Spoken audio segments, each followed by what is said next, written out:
right, we are live. Hello, Okay. everyone. Yes, welcome to Plowman's Backyard. Today we have Pam here from Hidden Blessings Homestead, and we're just going to be discussing seeds, how we kind of started our own gardens, and just what we've learned along the way and wanted to share with everybody else. Pam and I have been friends for a long time, and what do you say, about 4 or 5 years ago, we had our own business as a greenhouse, just because when we're together, we love talking about seeds and plants and gardening. So it was only natural to come on to here and experience this with all of you guys as well. So, Pam, if you just want to introduce a little bit of what you do on your channel for us. Well, it's a homesteading channel, so there's a little bit of everything on there. We are off-grid, so there's some off-grid information. We cook with a wood cook stove and heat our home with that, so there's a little bit of that. We have a greenhouse, so there's some of that. And we actually built our cabin that we're living in right now, so there's that whole process. So yeah, it's kind of a little bit of everything, but oh, and canning and all that preservation and stuff like that. Yeah, so Pam was on here in the fall and we talked about canning. So you might remember her from that as well. Um, so Pam, when did you start gardening? How long ago?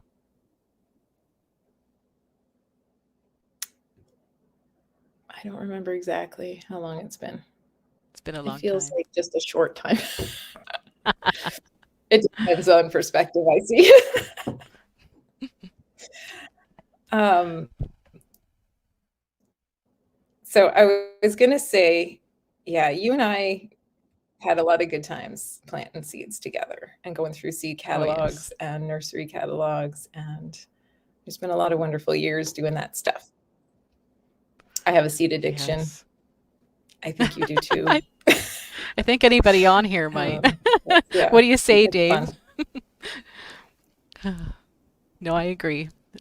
Surprisingly, this year I haven't bought any seeds, but it could be because I've realized that my Yeah, that was stash is surprising. sufficient. Yeah. And then I saved a lot That last was year. kind of me last year. So last year I was like, okay, yeah, and that is the goal. That is the goal, is to save more and more of your own seeds every year because they're going to adapt to your climate. You know, I have a good friend who grows an heirloom tomato that's kind of a longer season tomato, but she's been growing it in her soil and saving seed and been taking the earliest tomatoes. And so she's actually Yes. shortened the days for it to ripen. So, yeah. Wow. That's something that I learned from you years back when I started saving my own seeds. I would just go and save anything. And I remember you telling me if I saved the earliest and the best, I would have an earlier and a better tomato. So that's something that I've kept doing that I've learned from you in the past. Well, I learned it from other people. That's why we're here today, right? Is so that somebody That's else can right. learn from what we have. Yeah. Yeah. So over the years, I one thing is to grow what I eat. You know, like for instance, when I started gardening and growing seeds, I was like, okay, I'm going to grow eggplant. And I grew so many different varieties of eggplant, trying to figure out which eggplant I liked. And I do now know which plant, like if I was going to grow eggplant, what I would grow. But I did also realize that since I don't really preserve eggplant, and we don't really grow, like eat a lot of it, then I just said, okay, you know what, I'm probably not going to grow eggplant, at least right now. So, growing what you eat is so important. Yeah, realizing that. Mhm. So you were mentioning earlier before the live, you found a website that was kind of helping you gear to growing for what you eat. If you could just share that with us. Yeah, so I found it from, I'll just kind of hold it up and maybe they can see what it kind of looks like, the front page. But as you can see, I've been quite busy with it already. But it's the Family Garden Planning Guide by Melissa K. Norris. And I found this really interesting because in the past, I just kind of, oh, I have this much seed, I'll just, throw it in, or I just randomly guess at how many plants I should grow. But she actually goes through and she starts out with like what the first page is like, what zone are you? And I believe she has links to help you figure out what zone you are. And then your average first and last frost. And then you know how many days your growing season is, which is really important because you don't want to order something that is like a really long season tomato, but is never going to finish where you are, Yeah. right? And then it goes through what you eat, varieties that you like and that will grow where you are. And then she eventually goes through and shows you how much each plant, probably can't see that too well, but how much each plant will bear and stuff like that. And then you figure out, how many times you want to eat that a week, etc. And by the time you're done, you know how many plants to plant, which is really handy. Yeah. So I really like that. So I've been So trying I to do just that this shared year. the I'm not link done yet, but for that family garden plan in the chat there if anybody wants to see it. Just kind of save it on your computer. It might be a nice thing to go by for this year. okay. Yeah, so that is actually free, but she has a book that gets even more in depth and really shares on like pests and organic gardening and stuff like that. So it's really cool. Yeah. So I don't know how we want to start, but maybe I know when I first started looking in the catalogs, I found a lot of things intimidating because there's just so much to choose from. So you've got things, say you've got different variety of seeds and there's multiple shapes and colors of almost all the same thing. And then you've got your F1s, your F2s, you've got your like open pollinated, then you've got your Heirloom. days to maturity. And when you look at it, it was just so overwhelming. So I think what we're going to try and do is go through and kind of explain um, what those things are to make it easier for someone who's wanting to buy seeds. I don't know if you had that same problem, Pam, when you first got into growing your own seeds. You know, I know years ago, when I first started gardening, I was all about buying plants and putting them in the ground. But as I matured in gardening, it was more about buying the seeds. So I don't know where everybody is that's watching in your gardening journey, but I thought that was a good place to start. yeah. I actually did start mostly with seeds, but I didn't have a clue. Like I had never really gardened. And so thankfully, I had Gord's grandfather, who was like my lifeline. I'd call him, we had lots of conversations about seeds and varieties. And I kind of think I started just piggybacking off of what he was growing, and then I slowly adapted to what I actually like to grow. So sometimes he would save me plants. So like you said, sometimes I was starting like with celery. I didn't start from seed. I started from plants that he had given me and stuff like that. But the other thing I wouldn't plant until June. Like I wouldn't plant anything. I didn't realize that you could put carrots and beets and lettuce and kale and stuff ahead of time. I just kind of thought everything went in the garden June 1st when the frost At the was, same time. exactly. And so that day and the next couple of days was just like packed. I would just get in there and I would just be going and going and going. But then I learned that, there's a lot of hardy things you can start earlier. And then there's the things you can't. And then actually you have to consider that when you're looking at how many days it takes as well, because, for a tomato, like we're at something like 92 days average. And so 110-day tomato is probably not a good idea for me.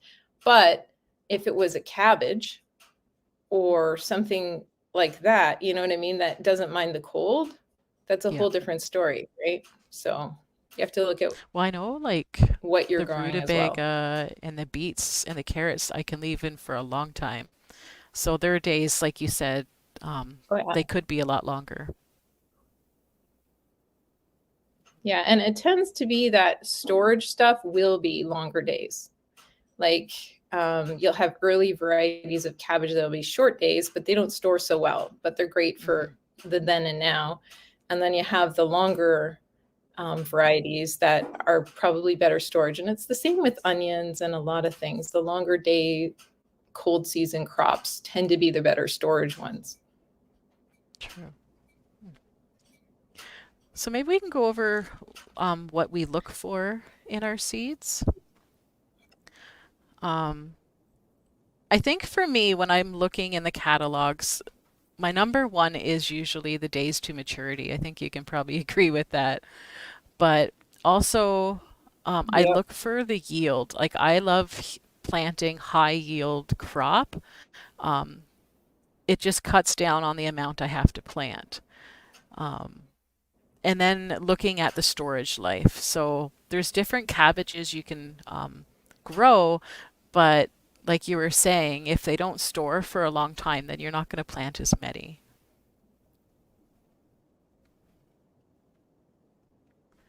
Yeah.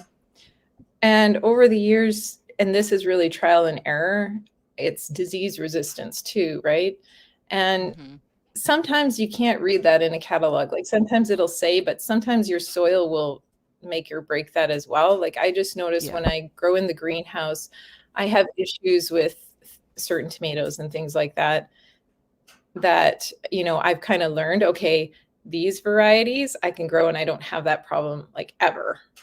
And Hmm. so it's that's why it's nice to you just got to try sometimes and see how Yeah. it is, try different varieties and you'll find your favorites and what does well where you are.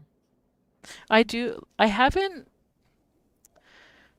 haven't mastered the peppers in the greenhouse. I do find I have a lot of black spots, and they mold before they get to maturity. But outside the greenhouse, they seem to do better. So I don't know what that is about, but that's something that I've realized. So now I try to plant mostly outside with my peppers, but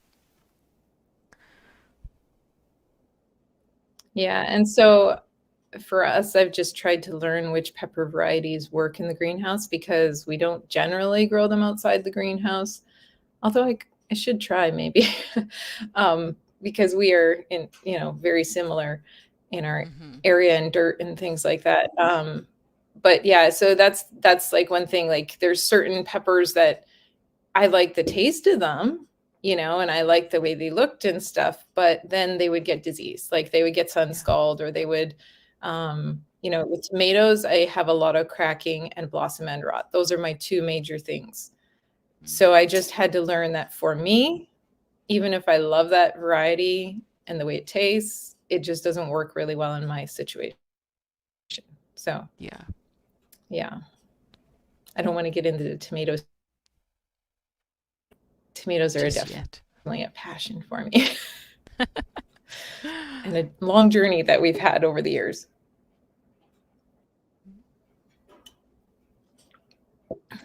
So So other Pam factors, actually, oh, I think we lost her. But Pam actually has experience growing peach trees in her old greenhouse that she had.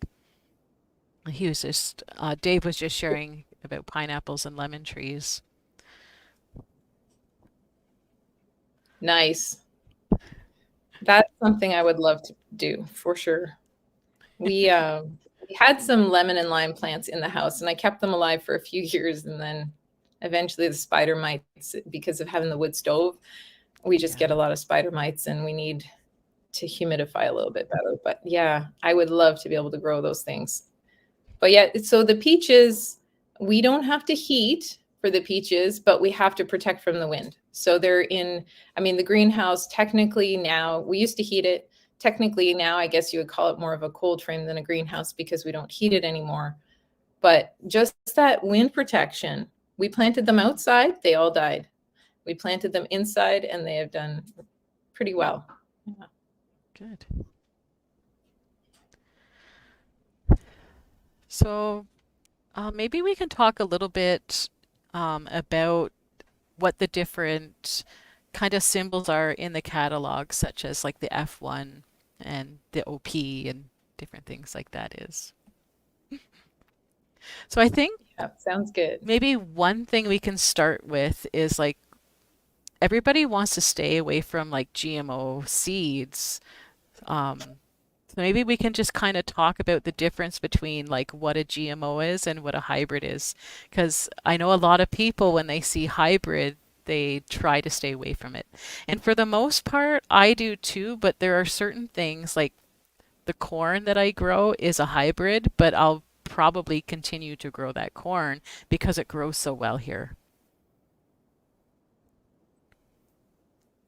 Yeah, yeah, I know. There's certain things that I have to admit hybrid plants have better disease resistance, and usually you can get a shorter, like with peppers.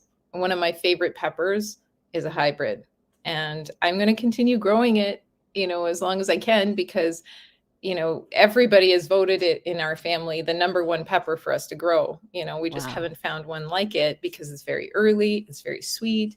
I mean, hybrids really are the cream of the crop, but there is a huge difference between a GMO and a hybrid. So you don't have to be so afraid of the hybrids.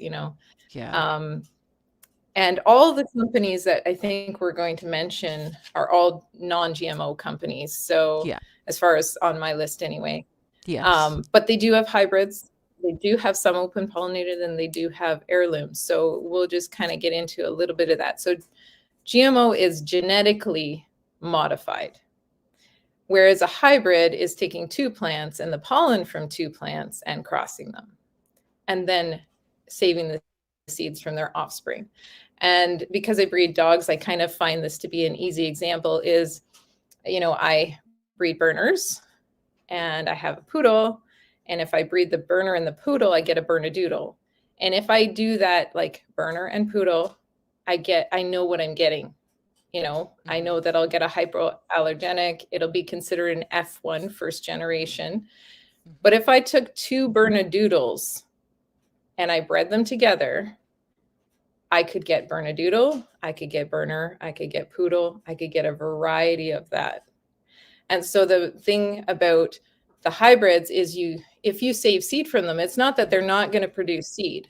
Most of them will, but you might end up with some variation of the parents. You're Hmm. not going to end up with what you grew. So if you Yeah. love that pepper, you could end up with a pepper that's similar, but you could not.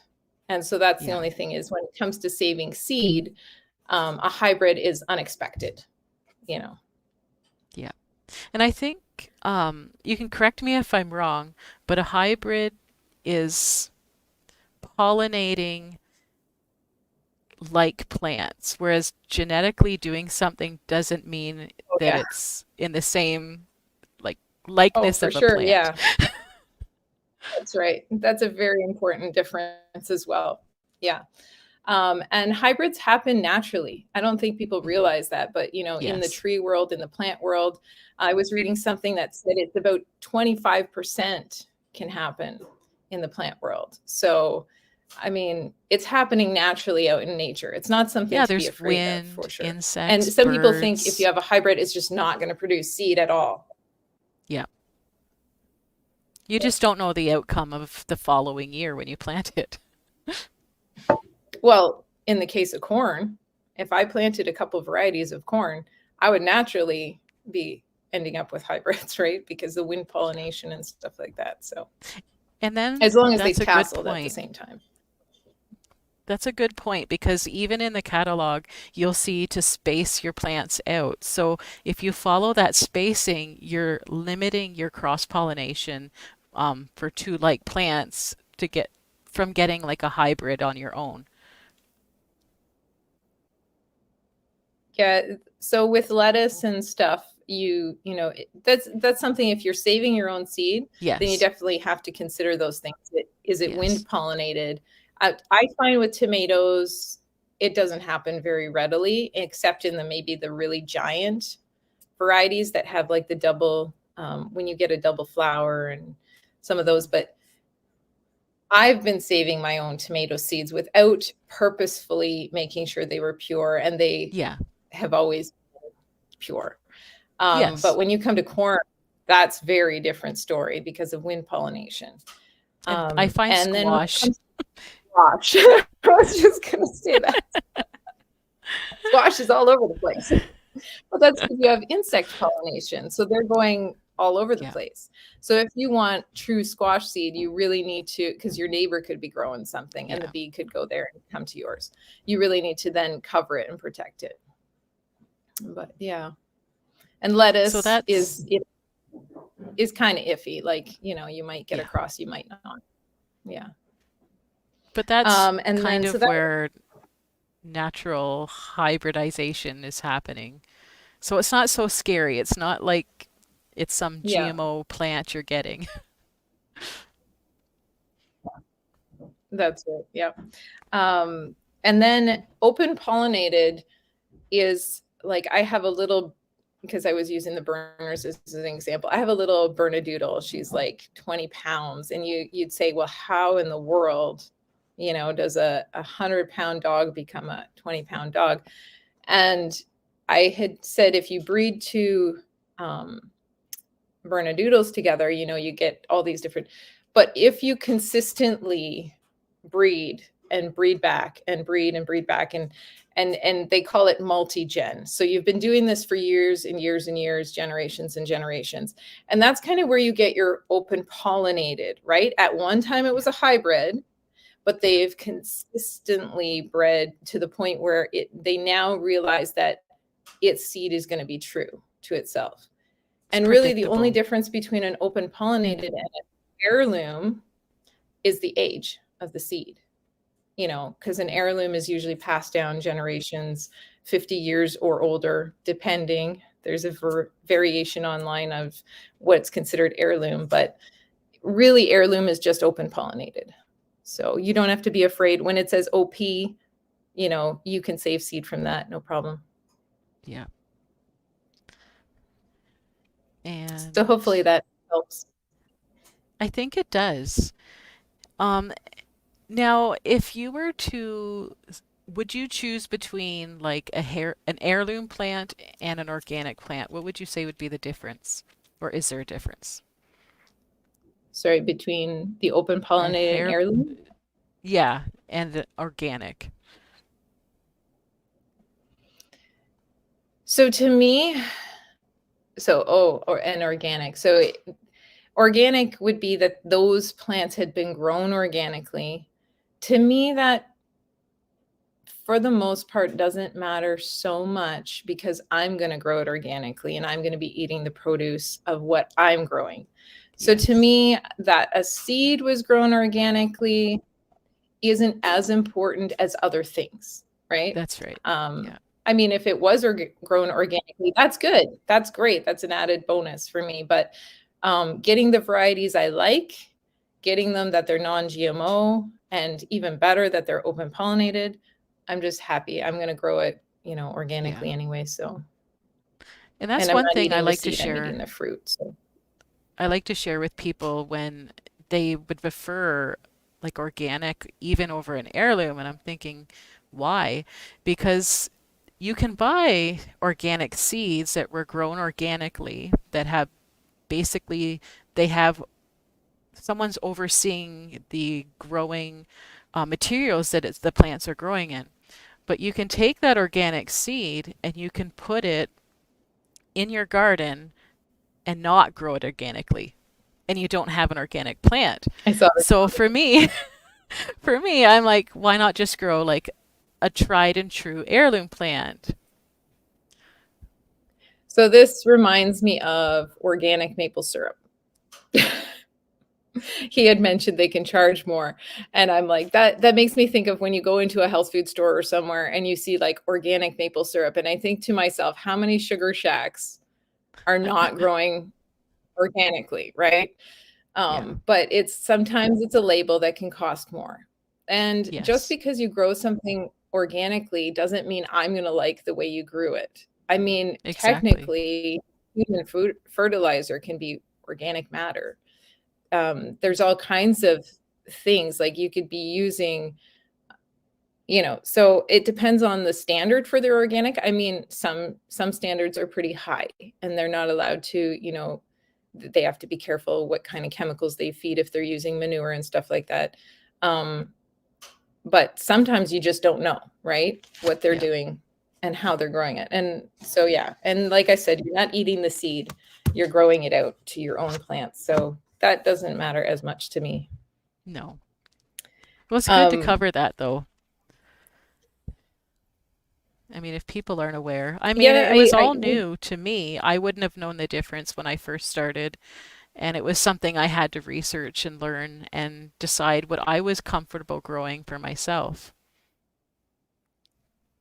yeah. And the thing is, even with all those things, like I said, you really have to grow for in your own soil, in your own climate to know what's going to work for you, pest wise and other things. And sometimes it's timing, like potatoes, you know. Yeah. If we want to have pest-free potatoes, we can plant them after the 15th here, and we're not going to have potato bugs. And the only time I had a problem with cucumber beetles is when I started planting them early in the greenhouse. And then I couldn't Yeah. get rid of them, and it was the same with the potato bugs. When I grew them close to my greenhouse, I had them all over my tomatoes for a couple years before they left, right?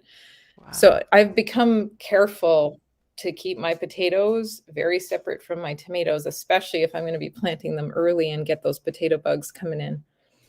But, you know, there is a lot of trial and error, but you can kind of like, you start somewhere and you gain experience. Um, I definitely look for the days, like you said, what's the maturity, what's the disease resistance. Also, you have to be aware, like with broccoli, I remember growing a different kind of broccoli, and I didn't realize, because you learn as you go, and this was years ago, I didn't realize it was a sprouting broccoli, so it would never head up, and so I was True. like so frustrated because they were like, lots of little tiny things. Yeah. So, yeah. I remember that happened one year for me as well. I was expecting a big head and it had these little shoots. But another thing too is cauliflower.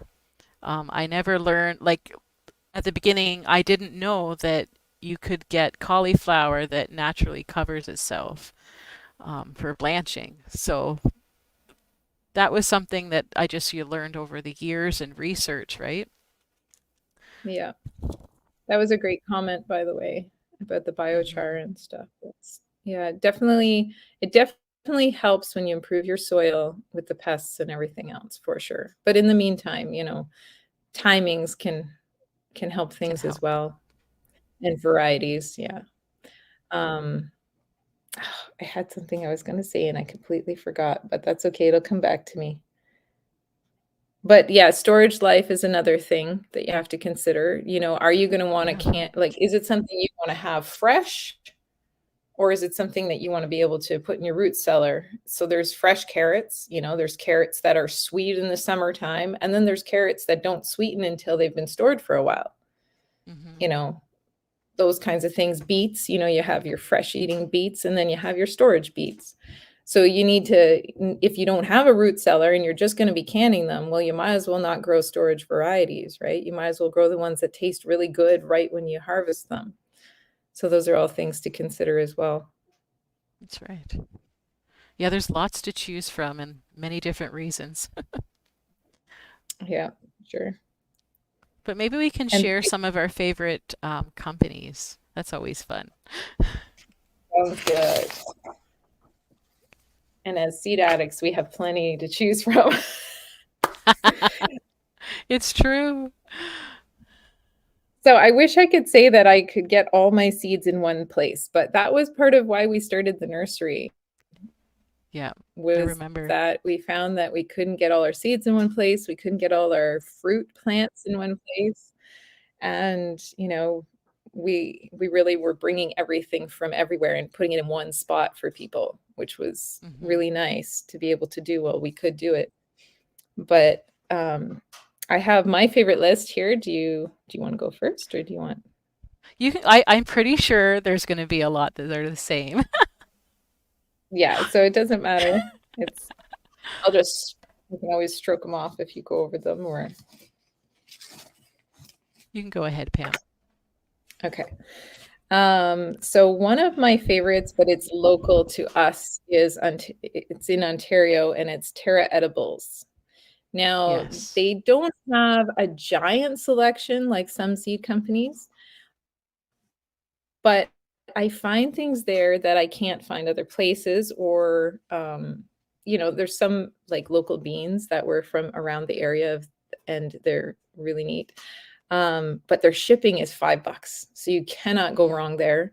It's pretty, I mean, I ordered 14 different seed packages and a lot of them were beans and heavier things, and it was still $5. And their packages are like 350 each. So you get a decent amount of seed. You don't get like a huge amount, but you get a decent amount. Now they don't have bulk seed.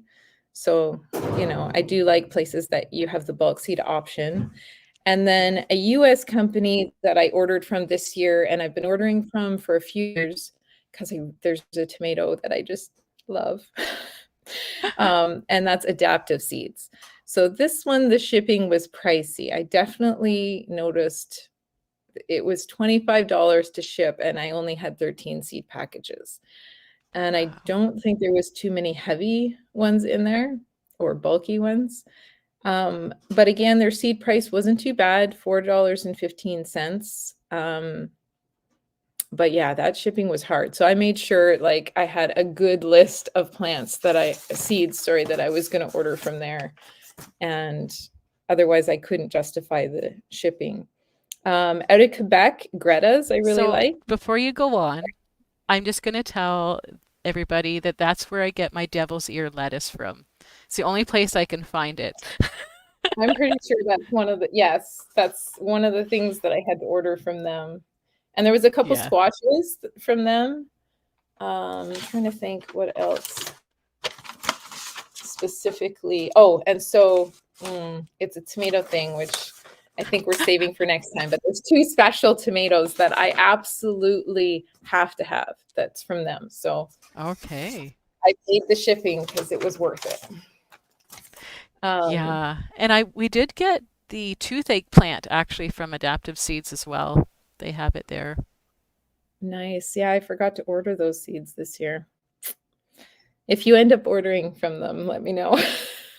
I Oh, did get some last year. I have okay. some. Yeah, somewhere in the move, I don't know if I still have my seeds that I saved from that, but it's a really nice plant to grow. Definitely handy. Mhm. And then Quebec, so yeah, Quebec was Greta's. And I think Greta's we met when we were doing the greenhouse and we were doing Seedy Sundays. I think that's where I first learned Ah, about Greta's. But her shipping was $5 and I ordered 9. So like it could be a flat rate, I think. And her prices were only 350 per is variety. it So it Greta's Family Gardens? I've got her I can't see it from here. My eyes aren't good enough. Let me see here. I think this one's hers here.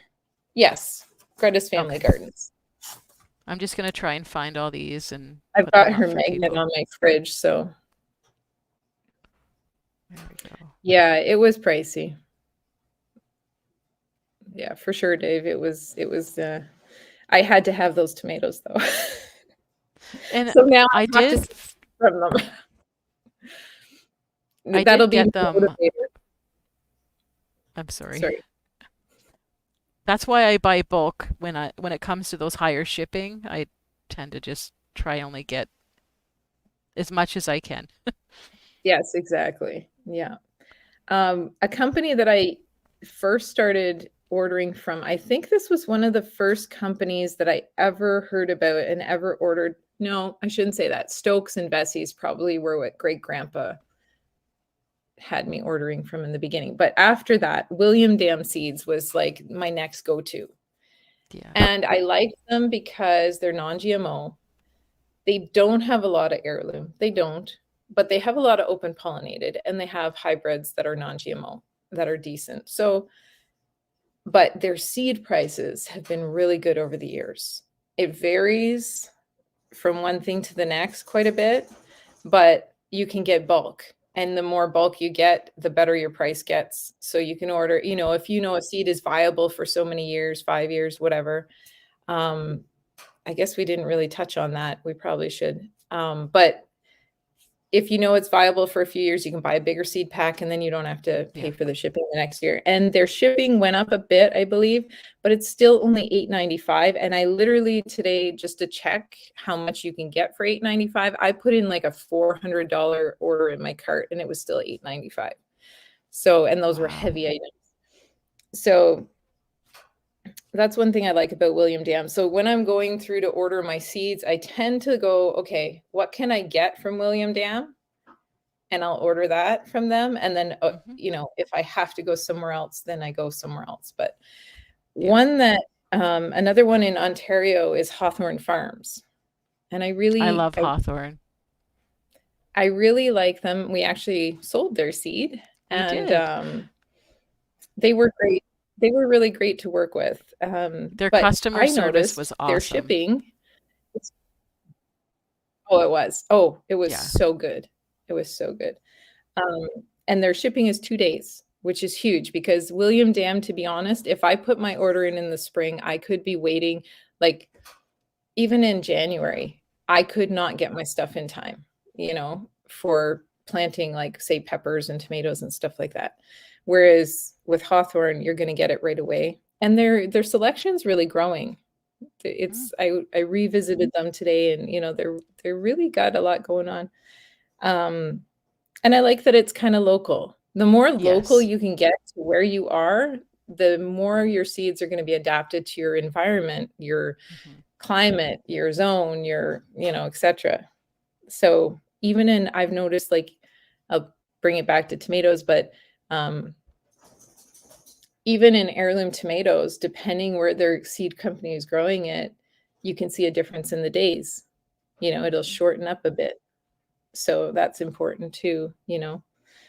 But yeah, so high mowing seeds, sorry, Hawthorne Farms was their shipping was 13.70, so it wasn't the cheapest. And then as I went up with my packages, it went up to 14.11, but it kind of was one of those things where 13.70 seemed like your lowest, I think, from what I was looking at. That was like 4 packs of stuff. So, and then I went way up to 19 packs, and it only raised it a little bit. So, if you're going to buy lots from them. And yeah, I don't like Stokes either. Yeah. you know, I'm not into Vessies, Stokes, any of those larger companies. I've really come away from them um, for a lot of reasons. Yeah. But the game changer one that really changed, I was looking through the catalog of high mowing seeds, and I had everything marked because I love them. We used to sell their seed as well. And so I was like, oh, I'm going to get that and that and that. And then I put it in my cart, and I looked at the shipping, and I went, oh, it's changed. And don't get me wrong, adaptive seeds, I paid $25, and theirs was only $20. But still, I was like, I'm not paying $20 when I can get other things elsewhere. So unfortunately, I mean, they're a great seed company. I absolutely love, one of my favorite corns is from them. Yeah. Um, they have a really great open pollinated corn for those who have short growing season. Who Gets Kiss corn is pretty close to a hybrid corn, close enough that it made my husband happy, and he's fussy with corn. Um, but yeah, this time I didn't order from them because I was just like, I'm already paying this much shipping over here, and Yeah. so Buying seeds really adds up. it does. But the prices in the grocery store lately True. makes you motivated, you know. That's right. It's the food prices are going up, so the seed And then if prices. you're picking like the correct seeds that you can save seeds from, you don't need to spend that every year. That's right. Yeah. Yeah. And that's the thing is, saving your seeds from your, like, and they last. You know, if you save your own seed and you put it in a cool, dark environment, non-moist, you know, a dry, cool, dark environment, they can last and last and last. The only exception might be onions. You know, they're kind of a shorter one.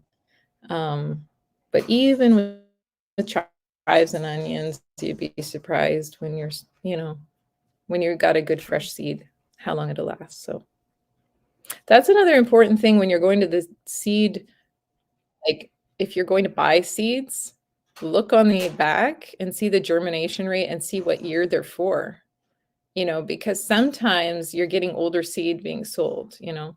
So True. so then the last two on my list is Baker Creek and M.I. Gardner. And Baker Creek, I wish I had had time to check out their shipping. They have a huge variety, Oh, just yes. huge variety of things, everything you could possibly want, probably. But the one thing is I try to get more from around us, like more northern, because we are north, right? But yeah, like galore. It's just incredible the amount of things you can get from there. And some of my favorite cucumbers, etc., over the years have been from there. But this year, I didn't need seed from them because I had some already and stuff like that. So, and then M.I. Gardner, although he's in the States, he's more northern. And he's got great seed prices, and his shipping was interesting. It started at $7.50 at 3 packages, and when I went up to 21 packages, it was free shipping. So the more you order, the better it gets. So I mean, the packages are only $2 to begin with, and you get a decent amount of seed. And he actually has the toothache plant as well. I believe I got it from there in the past. So that's the end of my list, and I'm hoping I didn't take everything off your list.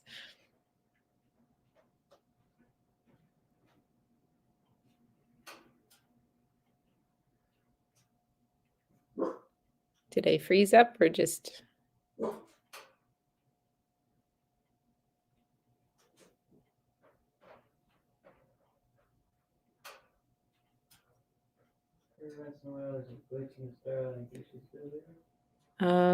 I'm there, but I don't think I'm there with her.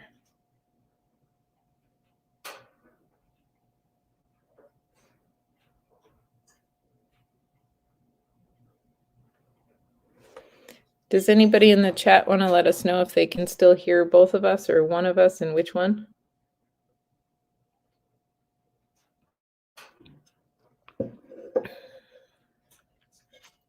This is kind of what happens when you have when you live in the middle of nowhere.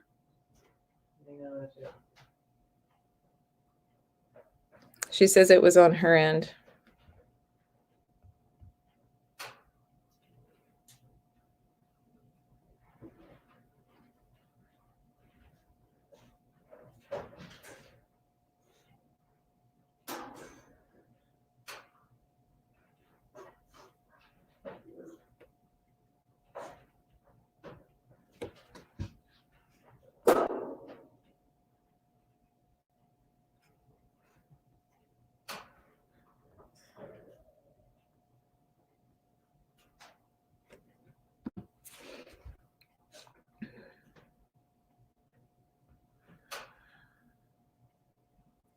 Hello. Hey, I left you. I'm so sorry. I wasn't even sure if they could hear me anymore, so I just kind of chilled. Yeah, so sorry that something happened to our internet that rarely ever happens. Of course, it's going to It's happen tonight. very, So I'm so yeah, it's sorry. very windy. I can. I know we left off talking about M.I. Gardner, and that's about the last I heard. Okay, I don't know how far did you get through that the shipping was free the more you order? I didn't. I'll just. And then okay.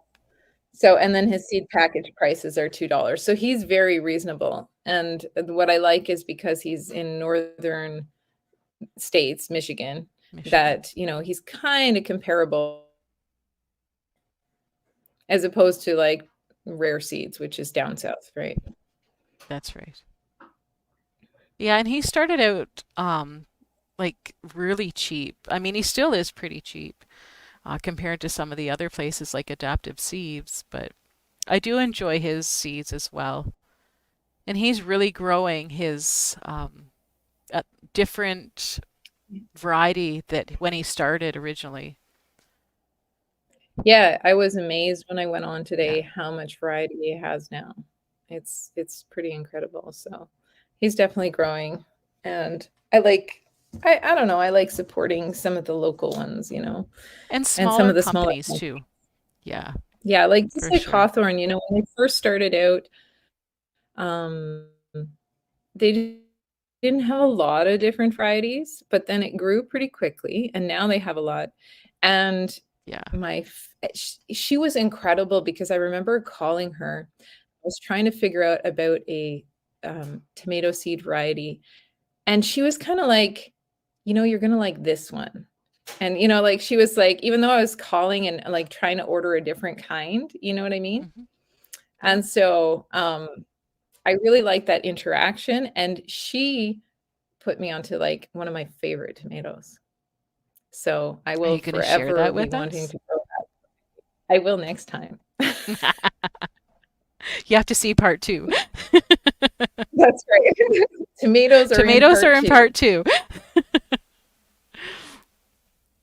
And it's one of our biggest conversations, I think, is tomatoes. Yeah. Yeah. So do you want to get into your list of your favorites? I know it's going to cross So over I'm going to somewhat, but tell you a lot of them are the same. I pretty much use all of them. I've never tried Greta before, but pretty much I've used all of them. And like you, it's I go to where they have my specific variety. Like I have to have my devil's ear lettuce, so I'll just get it at Adaptive and just deal with the price of it. But I only buy it once every few years. Um, and then most of the time, I want to say I go to MI Gardner, um, high mowing seeds, but then, like you said, they've changed in the last year or so with their pricing of shipping, and Hawthorns, and then Terra Edibles, but we're close enough we can drive there. But Terra Edibles was $5, one of I the can drive first. there. Oh, I know. So Terra Edibles was one of the first places I bought seeds off of. And she's just a small little shop, but she has a really great selection for sure. And I like Uh, that it's the specialty things. Like she has stuff you can't get other places sometimes. So that's cool. yes. So one of the other places that you didn't have on your list was Tomato Fest.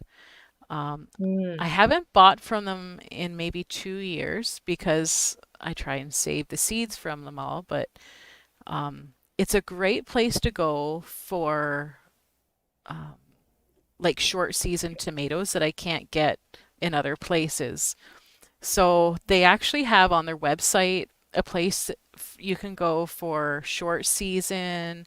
Um, like they have Mid-season. it like separate. I can hear echo It's again. separated.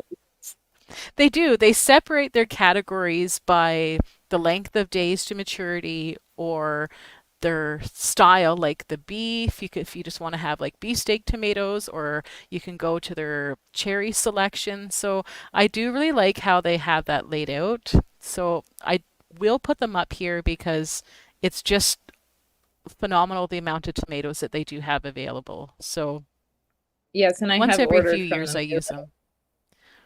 Sorry, go ahead. And they have everything.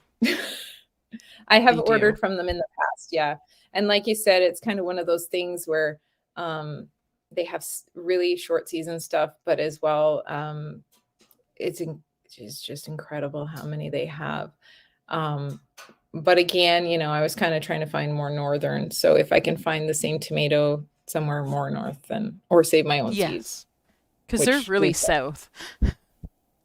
Yeah, exactly, exactly. But yeah, if you're looking for a tomato, it's there. It's got to be there. That's right. Yeah.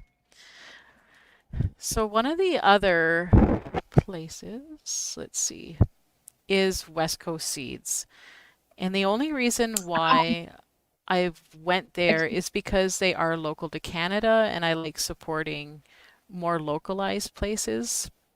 Um, and they have a good variety of stuff too. And I they're mostly all organic, so you don't have to worry about any GMO stuff from them. Just like pretty well all the places we've mentioned are usually free of GMO seeds.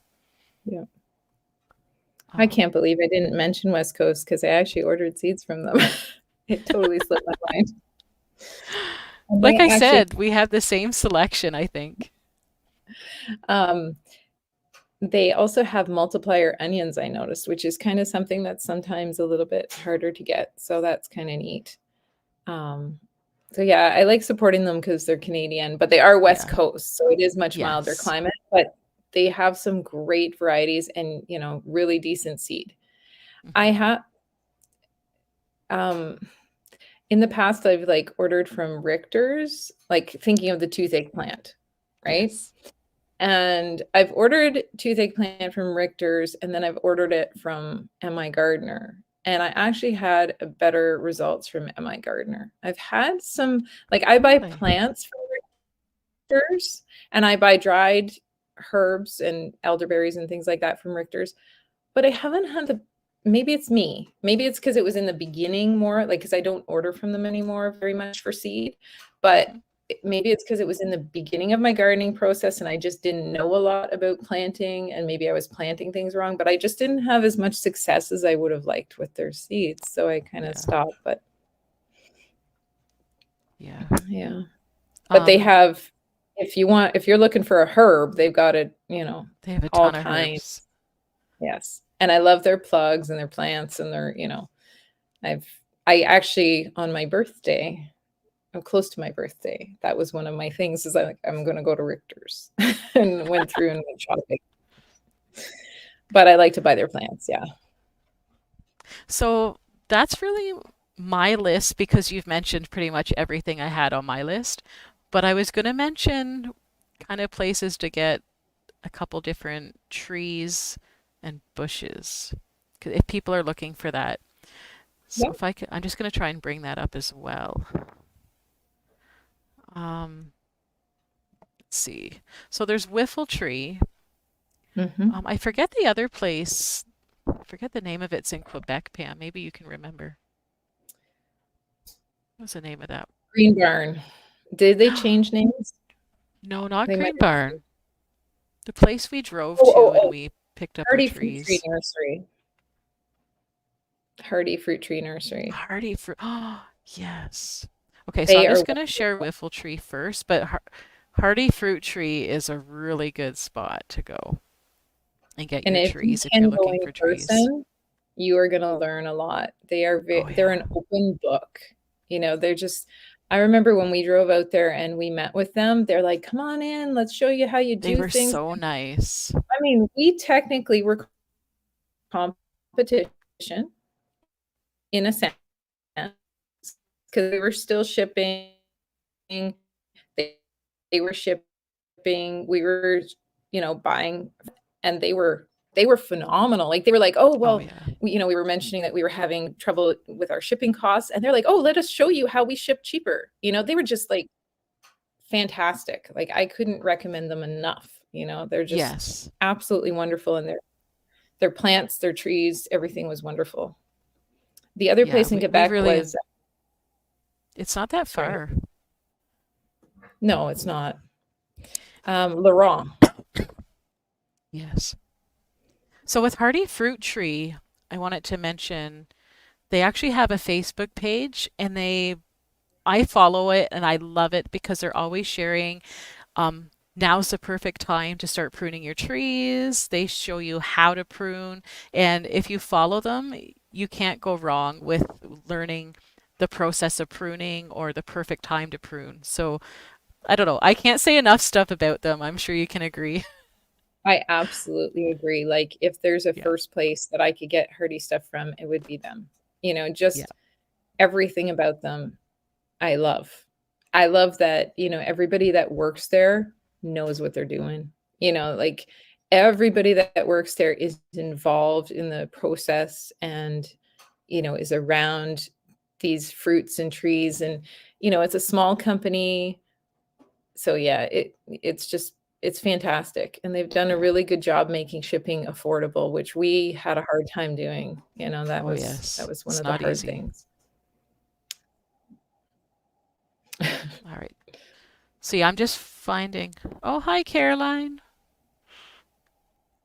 I'm just going to find Whee! Laurel because they were phenomenal for their berry bushes. Like they do all the berries, strawberries, raspberries, you name it. It's the berry place to go.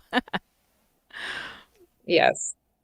The other place that we used to go, and unfortunately they've shut down, was Kraus Nurseries. And I'm so Grouse. sad that they've shut down, but I guess it has to happen. But they were, you know what, they were the first company that was willing, like when I started out wanting to grow fruit trees, I just found them on a list online and I didn't realize that they were wholesale.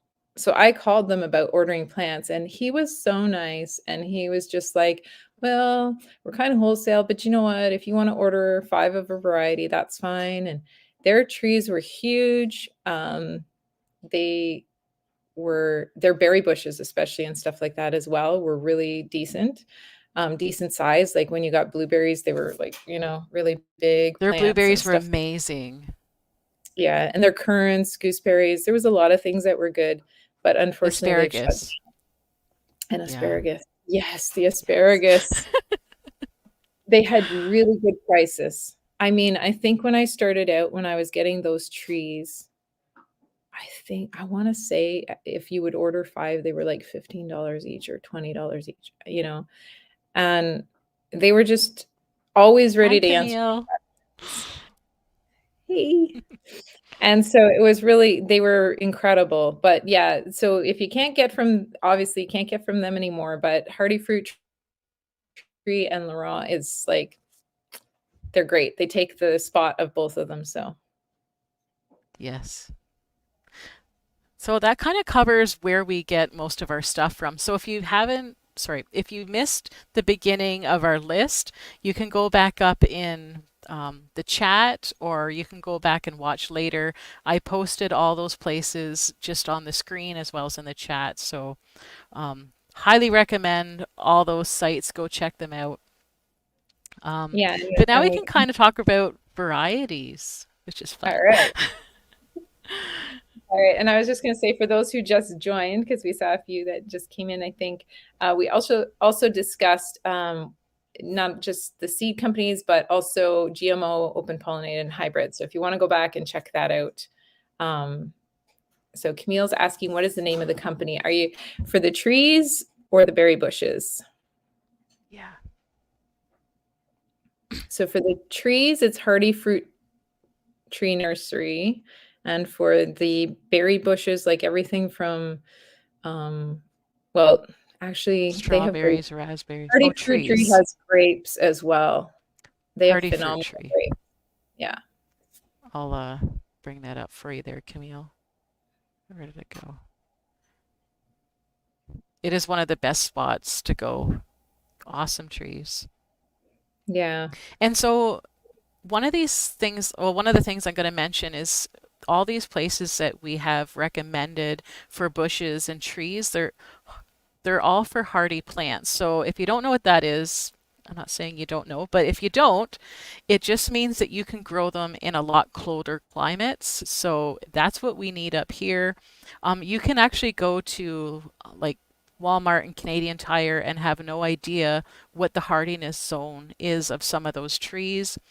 Or maybe you Bye. just think you can grow any tree in your location, but finding the right zone and also the correct root stock for your area and your soil, you can go on and learn all about that on their website. So we recommend not only knowing your zone, but look into root stocks and just get to know what root stock you want for your soil and your location as well.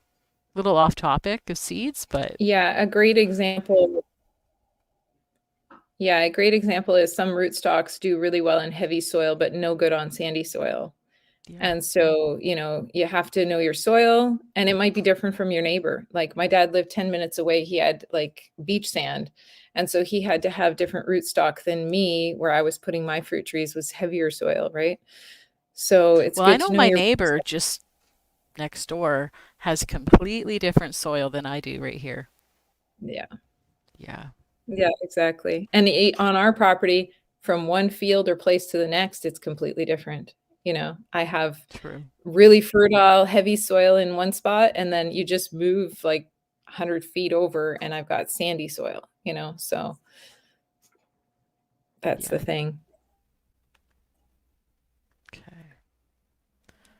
But So we can yeah, get into rootstock is some really important. But you varieties. mentioned going to Canadian Tire and Walmart and Home Depot and all of that. And this is not against them, A but jab. when we first grew ours, we went down there and um you probably can get some decent stuff that will work for you, but then at the same time, some of it won't. Like we had a 5-in-1 tree that we tried to grow because we didn't know any better.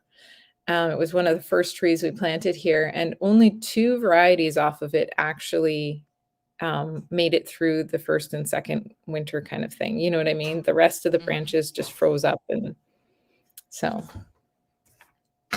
all right, favorites. Yes. I'll let you go first because you let me go Oh first last boy. time. So what do we want to start with? Maybe cucumbers. I love growing cucumbers. Don't know what it is, but I love growing them. So I think if I had to pick one favorite, it would be probably you would agree, I don't know, but the Shindikiwa. And I use it for just about everything. And if I had to pick another one, it's more of a common one, but the market more if you like a fatter, regular size, like cucumber compared to the Shindikiwa is more like an English cucumber. So those are the two that I tend to buy, but mostly the Shindikiwa, and then have like usually like National Pickling for my pickling cucumbers. But I tend to just use the market more for my pickling as well. Interesting. So the market more is, in case they don't realize, it's more a variety like a field cucumber. Like it has the seeds and stuff like Yeah, that. And the Shintukiwa and things like Soyolong, and Soyolong is more bumpy. So I started yeah, with Soyolong, and then I found out about Shintukiwa. And there's another one, Jabi, I can't think of the whole name, but they're all sort of a similar, but they're smoother, which is nice, and they're a little more yeah, straight. But those are kind of like your English varieties, so they're burpless, they're not hmm, really not seedy, and that's why that tends to be what we like. But everybody has their own likes, and I know I'm pretty sure Jay likes it with the seeds and stuff like that. So that's where you have to know what you eat and what you like to eat, and then grow those what you like accordingly. to eat. So I actually tried a new one this year that is this. I'm going to hold it up because I don't know if I want to try to pronounce that, but it's kind of a similar variety. So I'm going to try that one and see what I Roxy think of Nut? it. Oh, Yeah, nice. it's from West Coast. So see, I did order from West Coast. I just forgot to mention it. And then I tried, usually Nashville pickling is my go-to. Yes. Or we've grown Chicago pickling as well. But this time I thought I'd try homemade pickles. So, I'm always branching out. I But tried is it the cucamelon or I can't seem to grow it. It's like the little tiny the round cucumber. ones, I yeah. can't grow it. I just was like, oh, this would be kind of neat. Tried it 2 years in a row, and they start out as little plants and don't turn into anything. We were able to grow it, but I just kind of found it like, I'm like, what am I going to do with them all? The only thing I could think of was maybe pickling them or something. But, there was so many, like you were just kind of like, what do you do with this? If I Well, had I've little heard kids, they people probably love to talk just like about snack them. on them, right? But mine are Yeah, brown and They just want a I've heard regular people cucumber. really like them, so I'm like, oh, I'll give it a try. I always like trying something new, but didn't have success with that. Oh, Camille said she had a hard time too. It's not just me.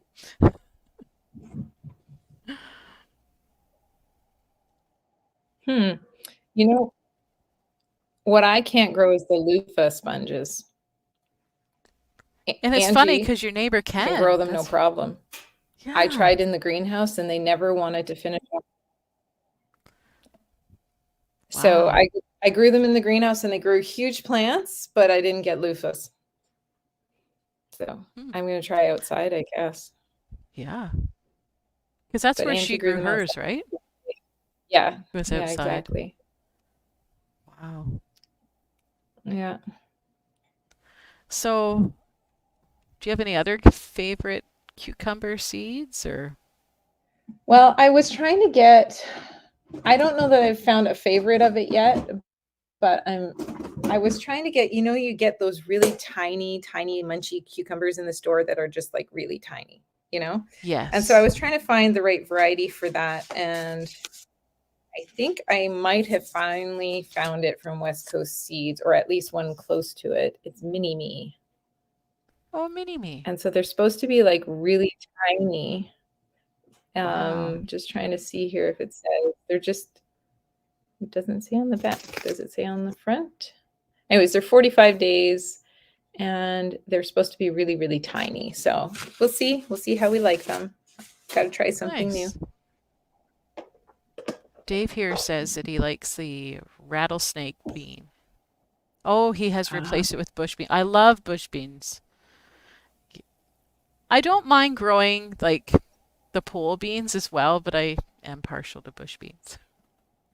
So it's kind of funny because so am I. And I wonder, Dave, do you mind sharing what zone you're in or what, like, because I find everybody goes on about pole beans producing more than bush beans, but where we are and the fact that Yeah. we can't really, like, I plant my beans directly into the soil. So I have to wait till my soil's warmed up and then I have a short season. I actually find that my bush beans produce really well compared to my pole Yeah. beans. I still grow both, but I find that in our climate here, it just They seems like the yield bush better. beans really produce, they're the workhorse, you know? Yeah, because it See, takes a while for those vines to get up. the last 2 years, I was part of a seed swap with Hickory Croft Farm, and they sent pole beans, and I'm very partial to bush beans. And I'd planted them 2 years in a row, and I just can't get the same yield as I can from my bush beans. So for me, I'm like, why try? I love that they grow up so I can put them along the fence or anywhere else. It's not taking up the garden space, but I just don't get the same amount of food out of the pole beans. So, So one pole bean, there's a couple pole bean varieties that I will always grow. Um, but it's because I love the variety and they mhm. produce okay, but I wouldn't say they outproduce my bush beans. But Isabella is a fantastic green bean. Like Oh, if you're taking, I'm not saying for canning or anything like that, but if you're taking a bean that you just pick out of the garden and you just slightly cook it, it is just delicious, just barely cooked. And it is, yeah, it's wow. really, really good. And then Aunt Emma's, we grow them with our corn. So we let them grow up the corn. And it's a Nice. dried bean. And it's a really nice dried bean. So, those Okay. are two that I just, I kind of continue growing, but I definitely grow way more bush beans where we are. Yes. So Denby Ranch is sharing two cucumbers that they like to grow. I have Muncher. grown the munchers. I do like the munchers too. Yeah, munchers are,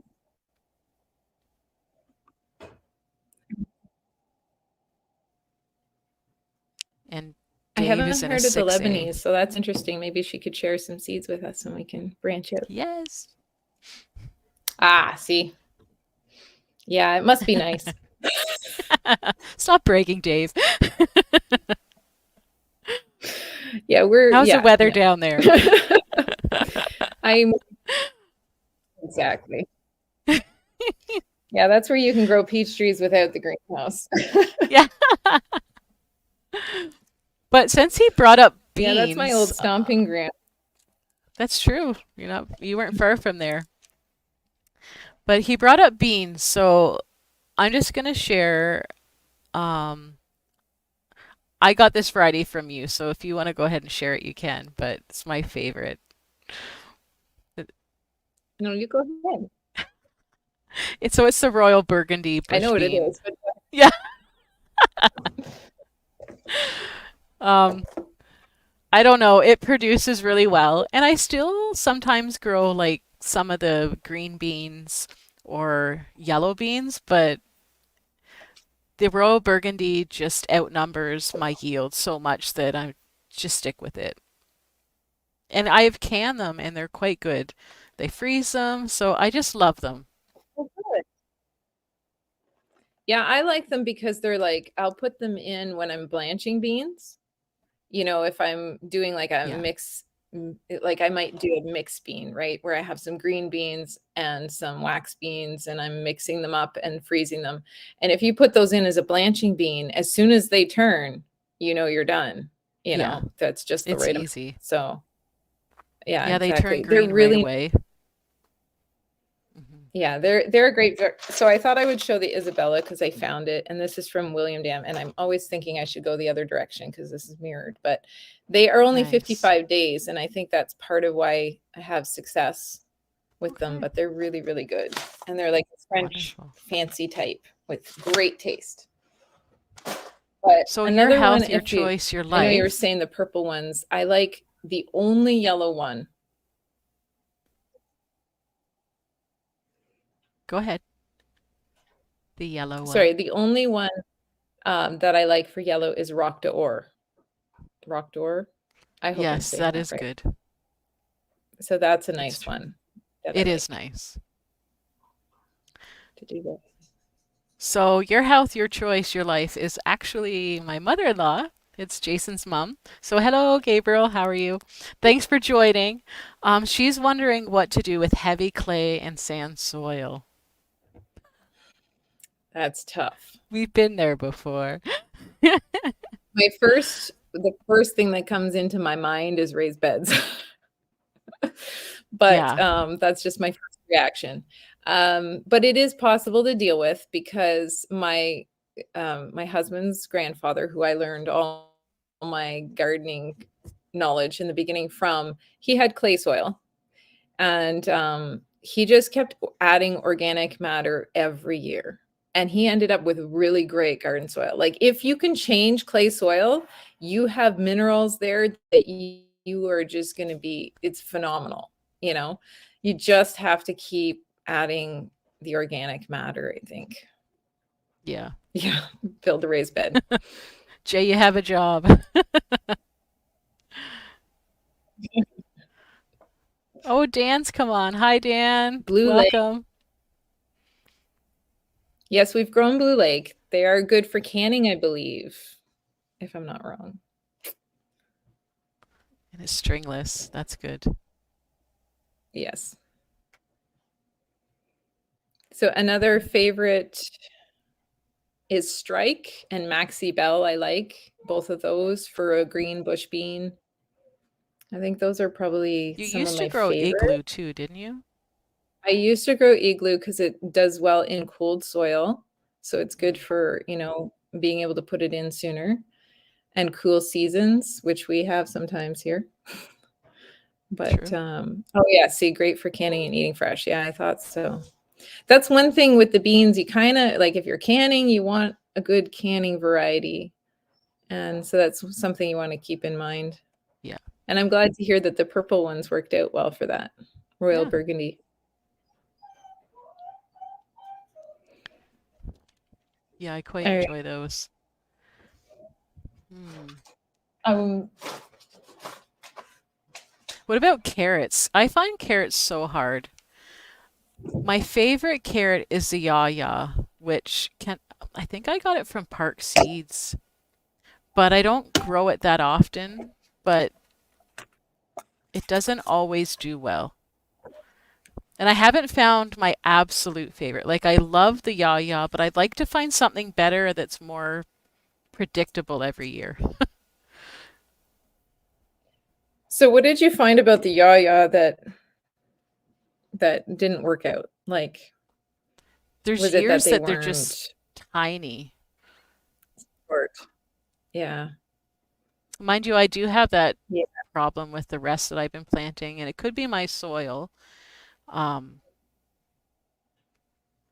I just find them hard. So I I'm was on kind of at the point where I think I need to plant them in a raised bed now. So that's what I was going to say. Yeah. We only had one section of our garden that had carrots really good, and it was the higher, drier, and a little more sandy. It still had good fertilizer in it from like lots of manure from years, but Mhm. it was that was the only place we really could grow them well in the ground. And other than that, I grow them in raised beds, and they do so much better in raised beds. Yeah, so I think that's And what the I'm gonna thing with have the to raised do. beds is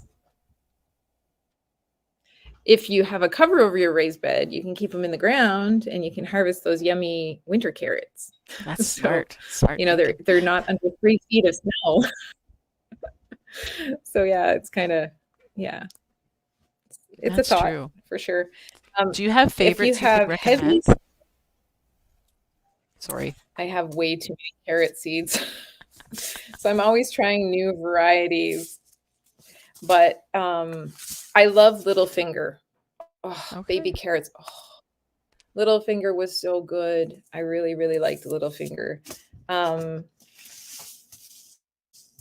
we grow yaya. I'm trying to think. See, it's a summer carrot and I tend to forget that. And so I probably leave them too long as well. That's probably another Probably. thing, because that's it's supposed to be a summer harvest carrot, whereas other ones are sweeter as they store and stuff like that.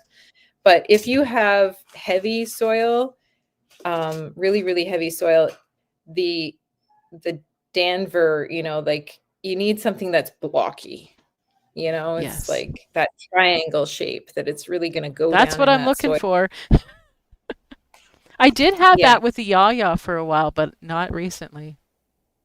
So I can't remember now. Now I'm not sure whether it was Sprint or the Little Finger. I've grown both of them, but anyways, one of the two was very, very yummy. I'll have to go back and look in my garden diaries or somewhere and see. But those are very.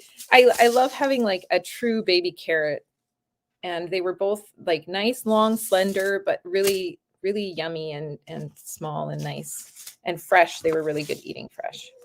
If anybody Um, has any carrots they recommend, please tell us. Please tell me. I want to know. for So Denby storage. View Ranch has a question. Um, To a greenhouse, going to try switching late season hmm, like for fall. So the first one that comes to mind, this is kind of we've moving on to lettuce or moving back to lettuce maybe, but a really nice all season lettuce is winter density, and you can grow that. It'll go right through heat of summer, winter, spring, fall. It is just a really nice all around variety. Um, and then I would grow like if you get a chance, check out Connaught Nursery because they've had years and years of experience of sowing and having overwintering. Um, there's lots of we did. I'm trying to think if we did a video, but I don't think we did a video on it. It was too long ago. But we did a small greenhouse and we overwintered in raised beds and bok choys and kales and Swiss chards and all kinds of things like that. So eco seeds. Oh, good. They used to have a variety called Larissa lettuce that was just like a midwinter, like low daylight. You really can't plant it when there's too much daylight. But I think they might not sell that anymore. It's harder to find now. oh, So it's kind of sad. That's the one thing about saving seed. You got to save your favorites you do. from one year to the next. So a good storage carrot, back to the carrots, is the burley comer. Burley Okay. comer. I hope I'm saying that right. Um, yeah, but and the rainbow carrots. I love rainbow carrots, and that's probably like my That's favorite. true. They do really well. But I have too many carrots. My seed addictions. It's good to have choice, and like you said, like the yaya are more of a summer, so then you need a storage carrot, right? So Exactly. Exactly. And a storage carrot is not going to taste sweet when you get it out of the garden. That's the thing. You know, you have to store it for a few yeah, months. So if you're looking to can your carrots, then get a summer carrot, you know. But if you're looking and you have a root cellar or a place that you can store, a cool place to store carrots, then get the storage ones. And it's the same with onions. You know, if you don't have a root cellar, don't get storage, you know. Well, it's a little different true. with onions because they can handle being, but you know what I'm saying. It's along the same Yeah, lines. Cabbage and yeah. true. So did we cover lettuce? I don't know if we did. We didn't we didn't cover it in depth. You said your favorite was the devil's ear, and I have to say I really, really like it too. Yeah, it is For really good. summertime especially. So I don't My know cat's when here my looking for some love. Or should I say Jay's cat? find my lettuces. One of the Jay's cat. another lettuce that I actually really liked was, is it Magneta? Is that how you say it? Uh Magenta? yeah, Magneta? maybe. Magenta or I magenta, think I'm not it's sure. from Magenta. I think it's from High Mowing. Actually, I can't remember. Oh, it's magenta. Magenta, there you go. It's a nice one. It's like a leaf lettuce, and Yeah, it's probably the only leaf lettuce that I actually like. this is the other thing. Like we can recommend, you and I kind of like the same lettuces, but my Yeah, dad, totally different ball game. So my mom loves, just like me, she likes the romaines, she likes the crunchy, I love a crisper crunchy lettuce. lettuces. And my dad, he's all about the frilly, soft, wilty lettuces that I just don't like. But you need to know this falls back to like we can say our favorite varieties, but you need to know what you like in a salad and then grow that, because you know Yeah. if you like the crunchies, listen to us because we like the crunchies, but if you like the flopsy lettuces, then you're probably not going to get a good recommendation from us. That's probably the only one that I I would enjoyed grow. Tango. Oh, I was going to say Yeah, this one I ordered. Tango's good too. Oops, What is that? Grand Rapids, kind Oh, of a Grand flopsy, Rapids. but it's I've good grown in the that a few heat. times. Yeah, it's that flopsy sort of lettuce because I have to grow those Actually, things for Hickory my parents. Croft Farm sent me, what was it? Rouge de Ivor? I don't know if I said that right, but it was really close to the devil's ear lettuce. Yeah, it was good. A nice romaine. It had more of like a red color to it, but it was really nice to grow. So for me with romaine, I'm looking for a variety that is tight. You know what I mean? I don't like the romaine lettuces that are really open because I find that it splashes dirt inside True. and you just end up with them really dirty. So I'm trying to think of what mine, I want to say Green Towers, and I'm not sure if that's right. It's just coming to mind. Jericho Winter Density is a nice one, and it goes all the Hmm. way around, like we mentioned. But I'm just, you know, like that's one thing. Look at pictures and look at a few different pictures when you're getting varieties. If you're concerned about that, about the amount of, you know, dirt that's going to get inside when you have stuff like that. And like with kale, True. that was another game changer for me because at first I grew dwarf kale and it was always dirty, you know. So then I'm like, Yeah. no, I want the taller varieties, you know, the taller the better. So yeah. Some of my other favorite lettuces, I'm trying to think. Dave says he has Oh, trouble Amish deer growing tongue, head but it's lettuce. really just for spring.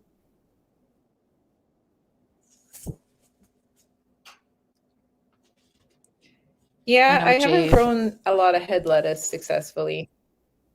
Jay's been after me to grow like iceberg lettuce, and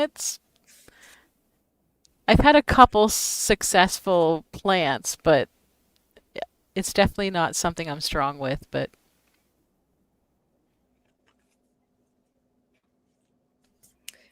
Yeah, the deer tongue lettuce. Oops. This one's a red deer tongue lettuce, and that was from oh, Greta's. Ooh, I'm always going the wrong way. I want to try that because I love the deer tongue. But the thing with the deer tongue is it's very early. It does not like heat whatsoever. ah, So you have to go early. And yeah, the green towers from Greta as well. I got a lot of lettuces from her and stuff like that. I'll have to check her out. I haven't bought from her. And then, of course, my winter density I've gotten at different places, but I got it from West Coast Seeds this time.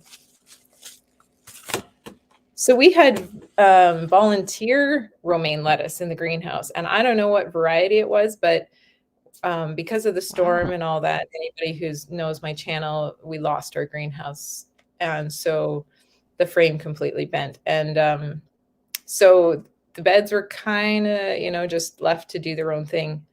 And we had this huge block of thick stand of romaine lettuce that was absolutely wonderful. And I don't know what variety it was, but we really enjoyed it.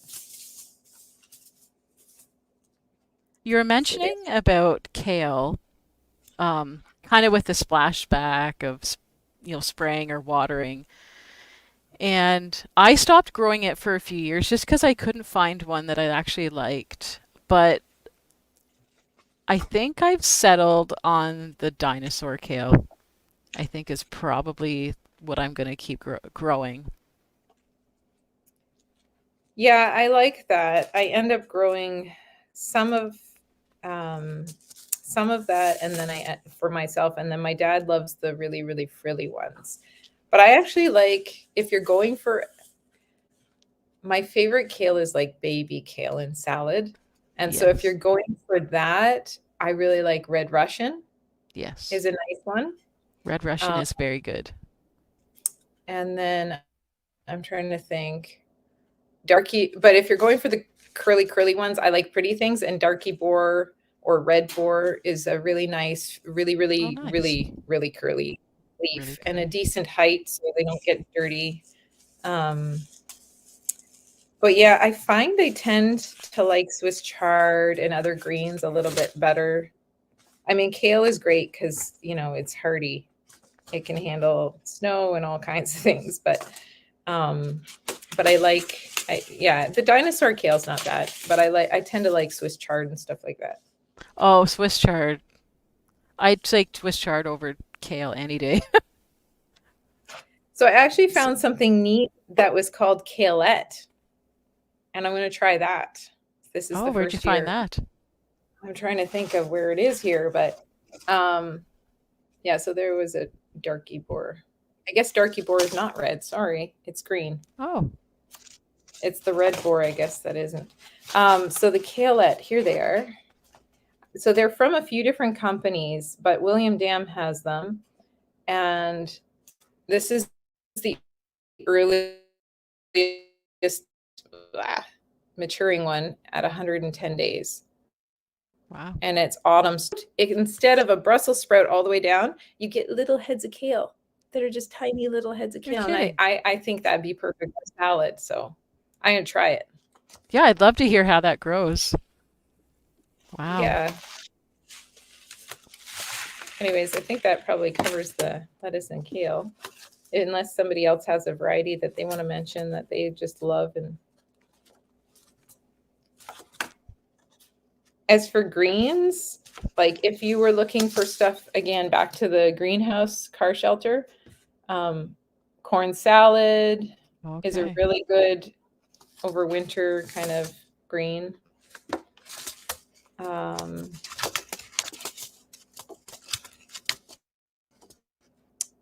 and one that a green that's not really a lettuce or anything like that, but I just love is sorrel.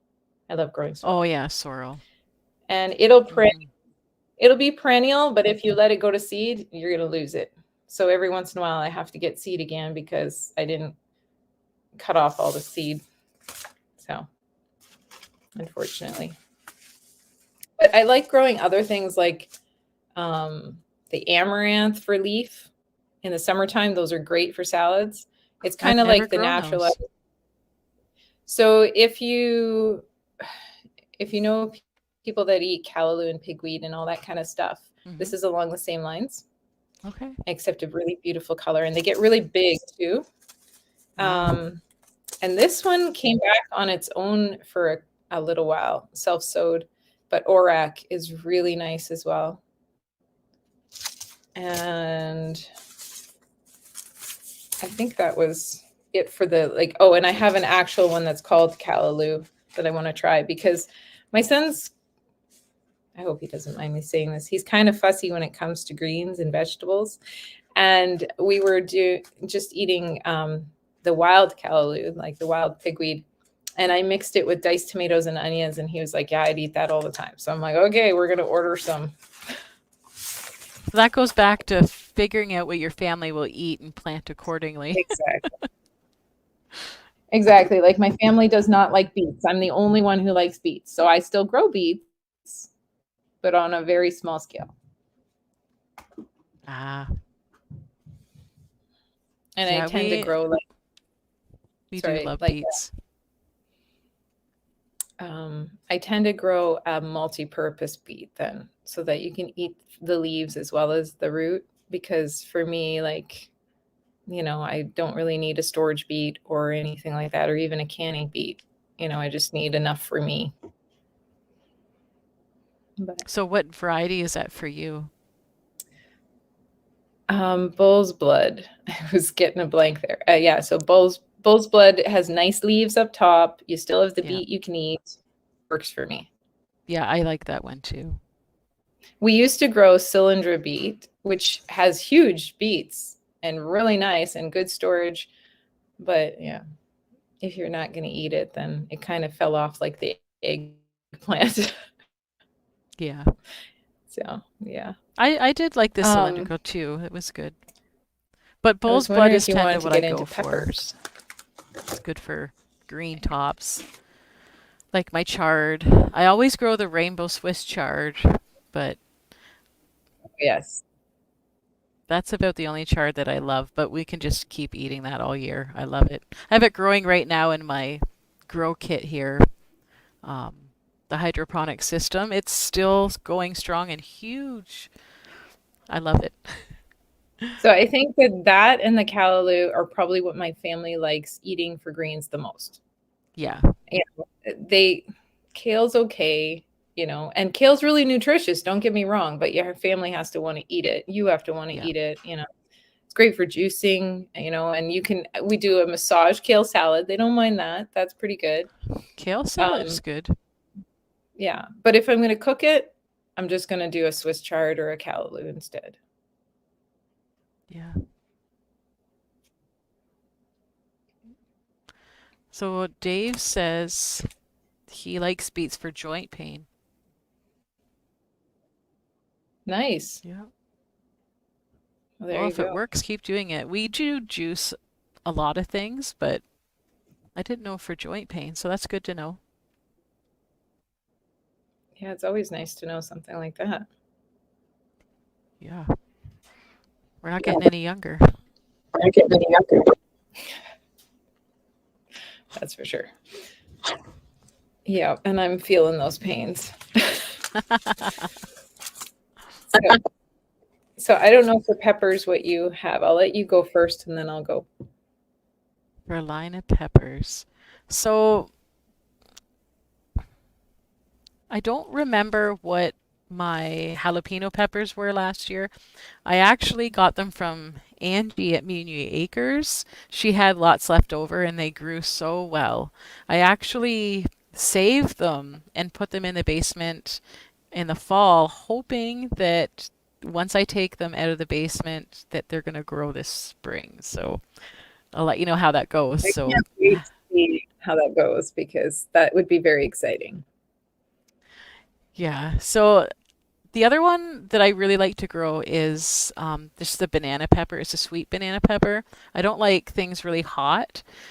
The reason why I go the jalapeno is for the salsa, and so the banana peppers I like because they're sweet. You can put them in salad, just eat them plain raw.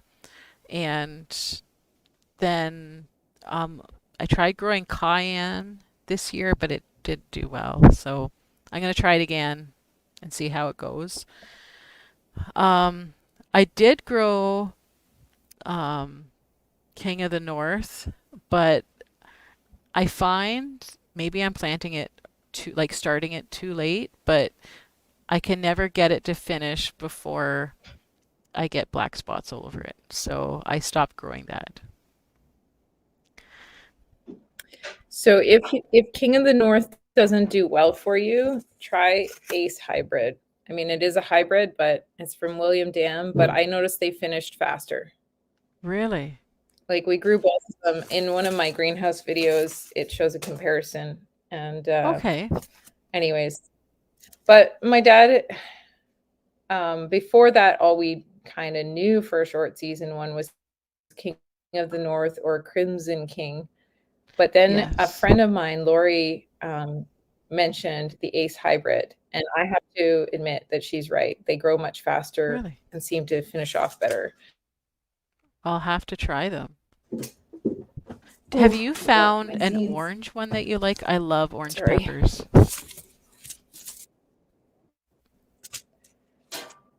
So I haven't grown the jalapenos yet. So I don't know what variety you grew, but I'm trying this one. Well, let's see. There you go. Campion Okay. Hybrid. Well, And it's supposed to be quite large, extra large, 4 to 5 inches. So nice. we'll see. But I absolutely adored Kendra's salsa recipe. Everybody's got to check out that video. And it's the only salsa I'm going to make from that one. So I had to have So those to good. make that salsa. It's way better than store-bought salsa. Oh, yes. I'm never going, I want to go back to store-bought salsa. But I had the same problem like with these. Oops, there we go. They're a great pepper if you can get them to not get like the sun scald and different problems. I found that in the greenhouse, I didn't know if it Wow. was the greenhouse or just our climate or what it was, but they just I kept having trouble with them.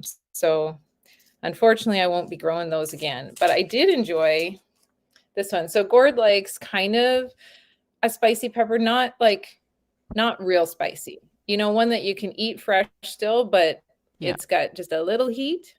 And so those were nice and they produced really well in the greenhouse at least. But I do start my peppers really early because like last year we moved our peppers out to the greenhouse under cover, some of them anyways, like April 7th, which is really, really early. But we had many layers of um, frost blanket on top, like 4 layers of frost blanket, and then no heat.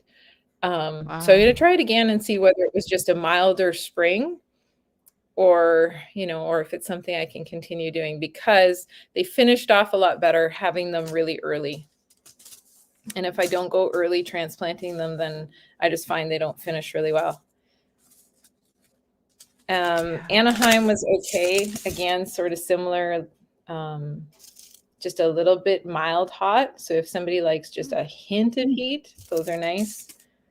But this is my all-time absolute go-to. Let's see. There they are. Oh, nope. Oh dear. I'll just read it. Aranos, I think something Okay. like that. Ooh, over there. There From we West go. Coast Seeds. Nice. From West Coast Seeds. They also were from, I want to say they sell them at High Mowing, and that's where I bought them first. But then I was looking for a more local place. Yeah. But everyone that tried them was like, those are the best pepper. They were Do they so have any sweet heat and or they did really well. No, just sweet. nice? Just sweet. I will never need another red pepper or an orange pepper. I mean, yes, the shape is not a bell shape. So, if you like a bell shape, like some people are, have to have that, then it's not going to be that. But if you like a sweet pepper that's just really sweet and really tasty, this is it. Oh, And I'm gonna try unfortunately, it's a that. hybrid, but I am going to try saving seed and see what happens. How big are they when you grow them out? They're they're a decent size, like they're long, Okay, so they're not like a tiny pepper. They're a pretty decent length nice. from what I remember anyway. Yeah, and those are probably, oh, and the cayenne. I love growing the long slim cayenne from William Dam. They are so prolific.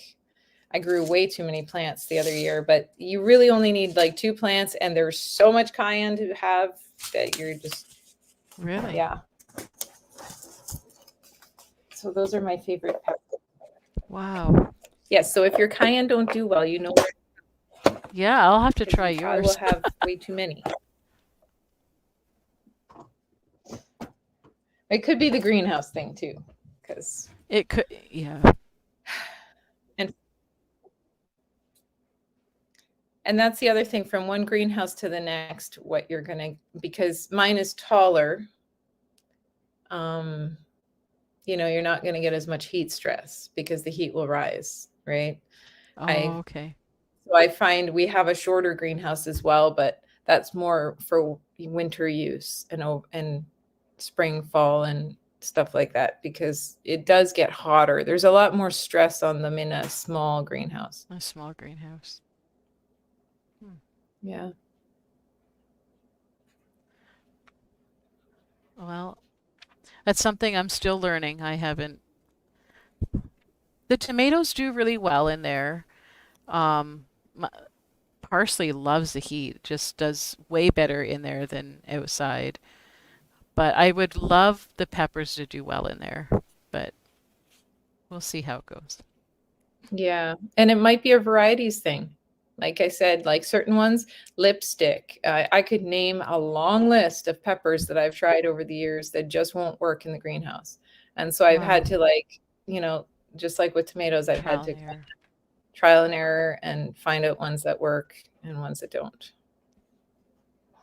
The banana peppers do well in there for me. Yeah, I keep those in there. But I did find the jalapeno did better outside for me. But Well, I'm definitely going to have to try growing some outside because I want mine to do well. yeah, they did really well. Yeah. Um, I know it's getting a little bit late. Do you want to cover one more vegetable and we'll So do you save the want to rest for part do, two? I'm just looking at my little seed box. Go ahead.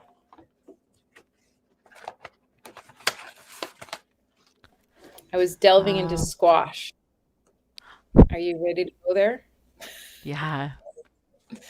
All I've right. I've come to learn to appreciate squash. So do we want squash or zucchini squash? You do squash maybe. All right. Or if you have the zucchini, that's fine too, but Well, I have them both here. I just have to find the other one. Oh, no, that's not it. So maybe we will do zucchini while I find the other ones, okay. unless I find them quickly. This might be it. Yeah, I found it. So my dad is like a big butternut lover. I'm not, but I've come to appreciate them for soup. They make a Okay. really nice soup. Nice. Somebody told me that they lasted a long time, so I grew a bunch of them, and it probably depends on the variety, but they do last longer than my old favorite was always, how come I can't think of it? It's like really well known and it's not coming to mind. Oh, the Bergie's Buttercup was always my favorite, but they don't store. Yes. They just, No. so I was looking for something similar this year. So I'm actually trying different kinds of squash this year and breaking out of the mold. But they're kind of one that you got to eat up or can or freeze it, do something with it, or they're gone before you know it. It's true. And surprisingly, what lasted the longest for me, because I don't have really great storage for them. They're just sitting in my kitchen and my wood stove is not far away. So that has to be kept in mind. But my pumpkins did way better than all my squash, any squash that I had so far. Wow. So I was pretty happy with that and amazed. I still have a pumpkin that's sitting on my counter, looks good. So What variety is that? the one sitting on the counter it's a white variety. I think it's Blanco or Lumina, maybe. That was one I purchased. So I'm just guessing by the way it looks. But the white one lasted the longest. So I liked the way it looked. I loved it. It was big, and I should go and grab it. It's huge. I love it. Oh. So, and it looks like the day I got it. Wow. That's a nice looking pumpkin. So this year I'm actually just going white and like a bluish green for all my pumpkins. Nice. Because of the varieties that I got. So yeah. And the white ones still have, like the ones I have, the one of them anyway, still has an orange center and is good for pies and everything like that. So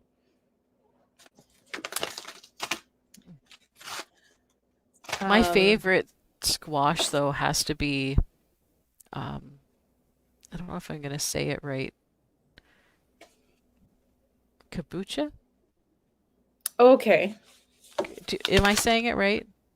Bocha? I don't know. You know what? Somebody will tell us if we're right or wrong, but yeah, I don't have a lot of experience with them, but I did buy one, Sweet Mama hybrid. So I'm going to try it. Okay.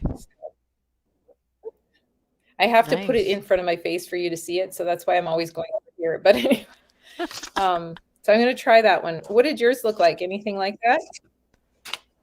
Yeah, I don't know, like I always grew the Burges too, but I find that they taste nicer. And we use them mostly for soup, and then the ones that I use just for, baking is the delicata, but it's more of a smaller squash, but I really like it. Okay. Yeah, they're supposed to be excellent for storage, so I'm looking forward to that. Was they say you mentioned the delicatas, and the other one that comes to mind was sweet dumpling. My son, who doesn't generally like squash, liked the sweet dumpling. I think that's the one it was. I'm pretty sure, right? Right. Like, yeah. And he liked it because it was drier. I don't know. It's just a very different texture. It's interesting. But yeah, he doesn't usually like squash, so he liked that one. So this year I'm trying some new ones. Sweet meat. These are both from Adaptive Seeds. Sweet meat. Put it in front of my face. And then that one. And they're both like a kind of like a bluey blue green. They're really pretty. This one is a kombucha, hopefully I'm saying that right, type. The blue curry. And it's supposed to be really, really, really sweet, dry flesh, and 2 to 3 pounds. And it's supposed to store a really, really long time. So I'm trying that. And then we're talking about days. It's 90 days. So like that's perfect, right? This one's 100 days, the sweet meat, but it is supposed to weigh 10 to 20 pounds, and it's supposed to be good for cool soil. So it's supposed to emerge really well in cool soil. So and have a small seed cavity. So it sounds really good. Vigorous vines, huge squash. Yeah. So I'll let you know. What's the name of that again? That one goes. Oh, and mashed potato squash. I got to mention it.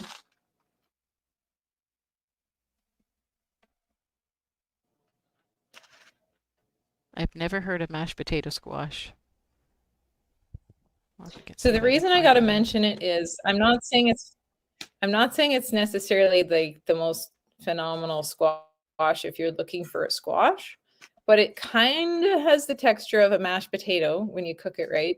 but it lasted Ah, forever. I could not believe how long. I wish I had written down how long it was, but it lasted on the counter in the kitchen forever. So I was really impressed with the storability of it because, storage like life. potatoes, they only last so long and then they sprout. So if you like a mashed potato, there's kind of an alternative. Did it taste similar?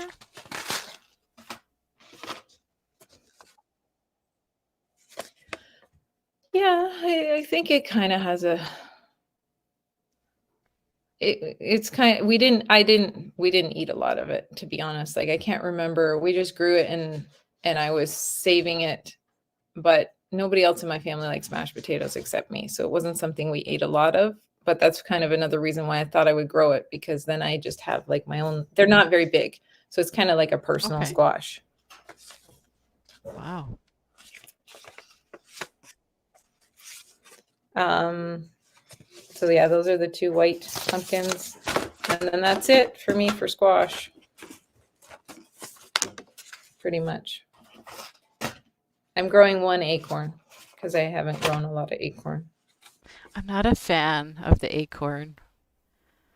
I grew I don't know if it. I will. I grew it, I think, last year, and I tried to enjoy it. Like I baked it, I put it in soup, and I just prefer the Like kombucha it. way more. Well, there you go. I might not like it, but for me, we can grow a lot of squash because we do the three sister planting. So um Mm, I've got, I usually grow a good amount of corn. I'm growing beans up them and I'm growing squash around them. So I can grow a lot of squash and it's not taking any extra room in my true. garden. So Very true.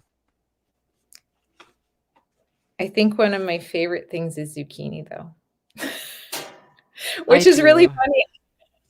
Which is really funny because a lot of people like, come zucchini season, they want to like get rid of their zucchini because they don't know what to do with them, but we know what to do with them. That's right, we do. So I just find like there's a lot you can do with them. But I have never tried, I don't think, I could be wrong. It could have been years ago, but I don't think I've really grown that many green. I mean, yellow. And so you had mentioned about the soup. And so I'm like, this Love year I'm it. growing. So I tried a few different varieties and I'm going to see what I like. We have Goldie and Yellowfin. I've done So, both of those. Yeah, they're good. okay. I do grow like green specifically for the burgers, but we eat way more of the yellow. They freeze well. I can just whip up a soup with them. I just love it. Nice. Hmm. Yeah. So for the green, I grow a variety, but it's just because I'm growing in the greenhouse. So I can grow them earlier before there's pollinators.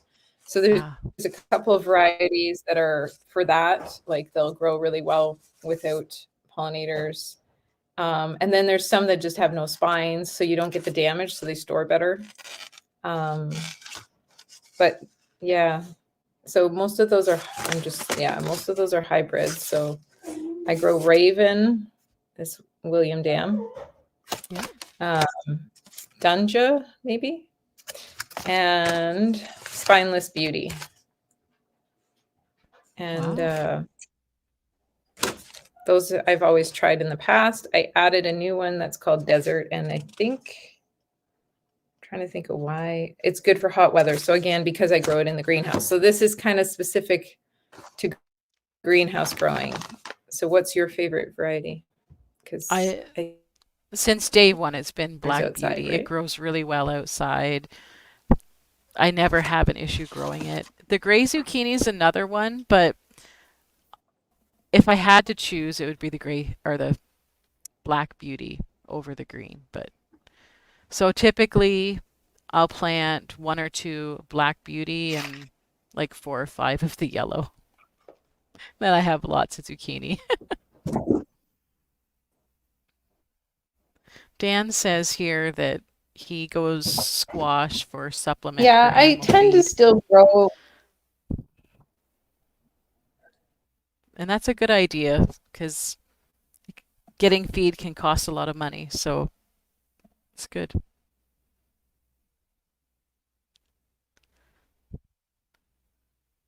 Oh, we lost Pam.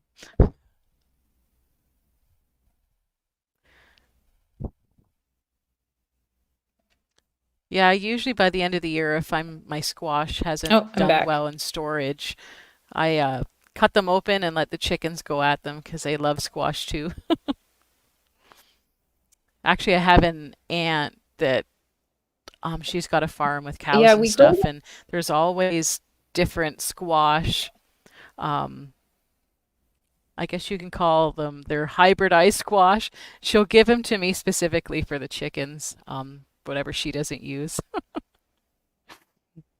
Yeah. Yeah, the compost pile can provide some of those sometimes, and Yeah. they're great for dogs. Like the pumpkins, the dogs love them and they're good for deworming them. But Oh we used wow. to give Yeah. them to our sheep as well. They love them, and same thing, it helps deworm them. Um, and it's just good food for them. Yeah. So yeah.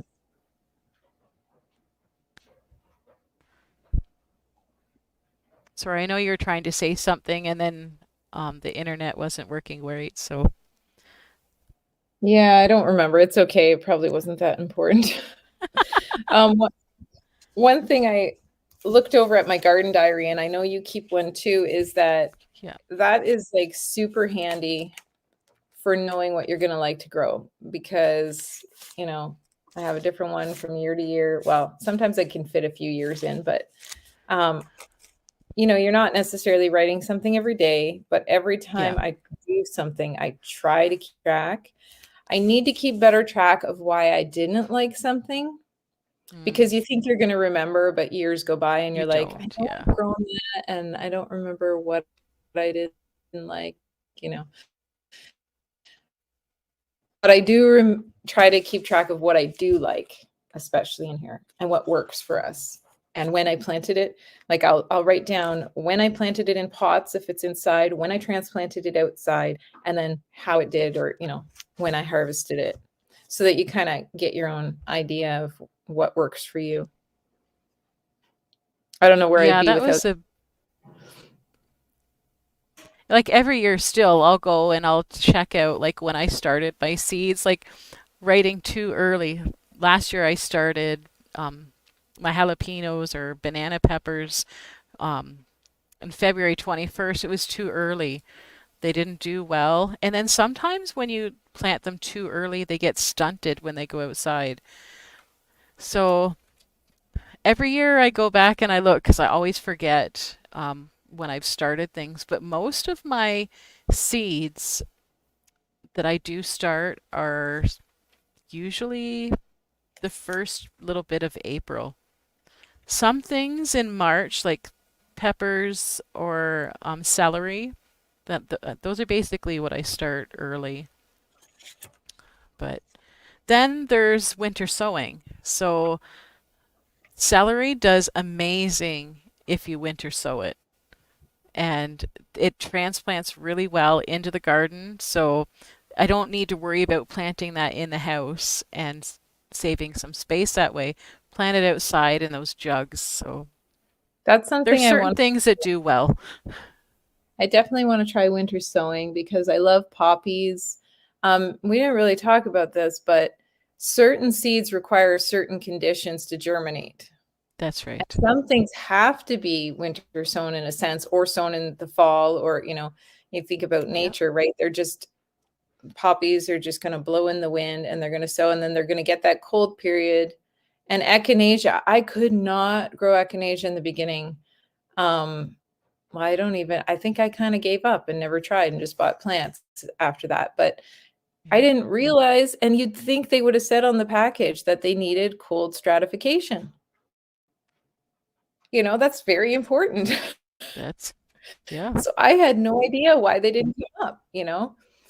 And poppies, I haven't had luck with poppies. My mother-in-law, she is gifted and she grows great poppies. And I'm like, you need to come visit me and sow my poppies for me. But I'm going to try the winter sowing method because I've heard that goes really well with the poppies. Nice. I've Yeah, tried the there's out on certain the. things that did well and some that didn't, but Yeah. So other I do things have like, some videos on how to do that if you're wondering. okay.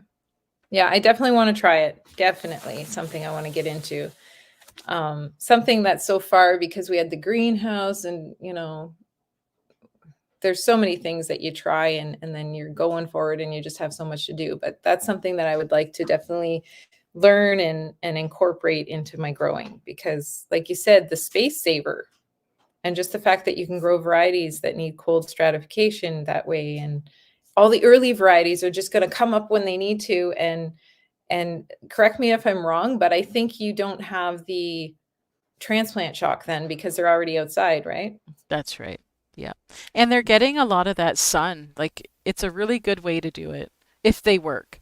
Like tomatoes, no, don't do them that way, but the celery did amazing. And we started celery early last year, and then we started a second batch, I think a month later. And the one we did later grew bigger and better than the one we started way early. So it's interesting anyway. Starting them early isn't always beneficial to, I don't know how, but um, And it's that's where something that I'm not going to grow super early again. Well, and that's something where because we have the greenhouse, it's different for me because I have to transplant out earlier. But I remember when we had the nursery together and we had a certain, it was we were kind of aiming for May 24 and June 1st that people were coming and picking up plants. I think it was our first year that we went too early with a lot of stuff. And so then we had to Yeah. really upsize or you had to give them worm castings, which really does help. If you're getting plants Mhm. that are looking sad, give them some worm castings and that helps with that. I saw that Denby View Ranch says that the poppies from M.I. Gardner, so I'm gonna have to check those out. That'd be Yeah. good. Yeah. But the other thing I was going to mention, and I think we talked about mentioning this before, was I haven't found that planting squash inside and transplanting them really helps. We were discussing this earlier. There's certain plants that are just better going in the ground, and other plants that do well with transplanting. And I found with squash, when I Oh, transplanted yeah. and planted the seeds, the seeds came up and surpassed the plants that I had already grown, Yeah, so I same thing here. stopped doing it because there was no point. Yeah. Um, Direct sowing the squash was the best way. Even the corn, I think we tried it 1 year, didn't we? we did, but Yeah. that had a little bit to do with a chipmunk as well. I forgot about that. He came and dug them all up. Yeah. Yeah.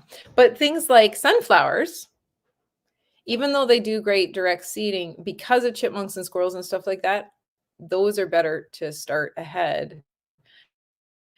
You don't want Okay. to do them a lot ahead, but if you do them enough ahead that they can't steal the seed off the bottom, because they'll actually dig it up, kill your plant, and just to eat the little seed, which is frustrating, especially when you're One growing a thing, rare variety like maybe, I haven't had great success with sunflowers, but one thing I would like to really grow is peas, and I have not been able to grow them up here. I don't know, do you have success with peas or do you grow them? I gave up. We grew Um, them at our old place, but it was a very different climate. So, yeah, I gave up here. I shouldn't say complete. Well, I kind of did now, but had success with if you grow like potted peas, like, that you can fresh, like sugar snap or, okay. peas that don't have to develop seed and stuff like that. Because they're kind of quick. Those do okay, but we don't have a long spring here at all. And so I find that I planted them early in the ground thinking, okay, they need cool. So I'm going to plant them early in the ground. They would not come up till it was a certain temperature. And once it was that temperature, within it seemed like days to a couple weeks, it was like summer. We just don't have a lot of that in between weather here. So I've kind of given up on peas, like the shelling variety, anyways. I'm jealous, I'm Dan. sure you do. Dan's I not too far away from us, though. Yeah, it's He, funny how the yeah. He's a little bit more north, Isn't that but funny? He's more north and he can grow peas. Maybe you got to come and show us what we're doing we're wrong, Dan. doing it wrong, Dan. Because, I yeah, I'm haven't having success grown here. peas in years. So Part of it sad. too is that, um, Is you it know, because we're too wet? Like, I know I'm really wet here in the spring. I don't know. For me, I felt like it was the instant from, I mean, maybe some years we get a real spring, but I feel like it's from winter to summer here a lot. Like it's very drastic. So, the sunflowers where I have the best success is when I take like black oil sunflower, like a bag of it, like for seed, like bird seed, and I just cast that through a field. And we have, because it's more than the chipmunks can carry away, we have abundant sunflowers then. But yeah, we have Wow. lots of critters because we have woods around us, True. Hmm. plants around them. Yeah, I tend to grow them in a separate area. That's interesting. Thank you.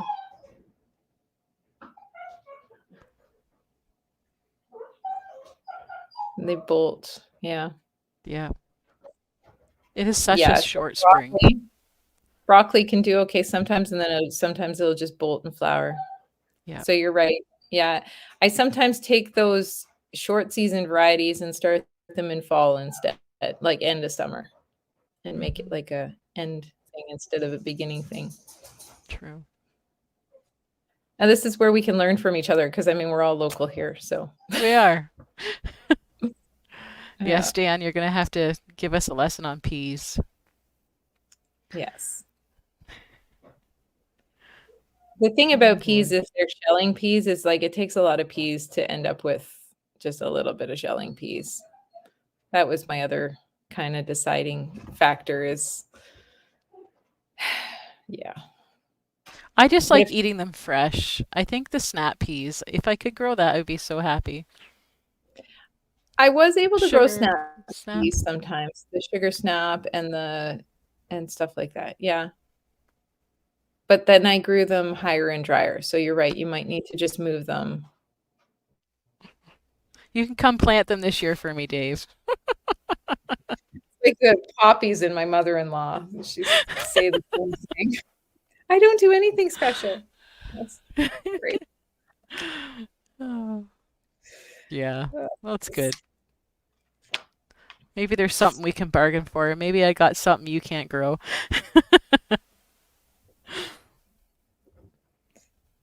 Well, that's good. They just popped up. All right, Jenny, come on over. There you go. You plant her peas for her and get her to plant something else for you. Yes.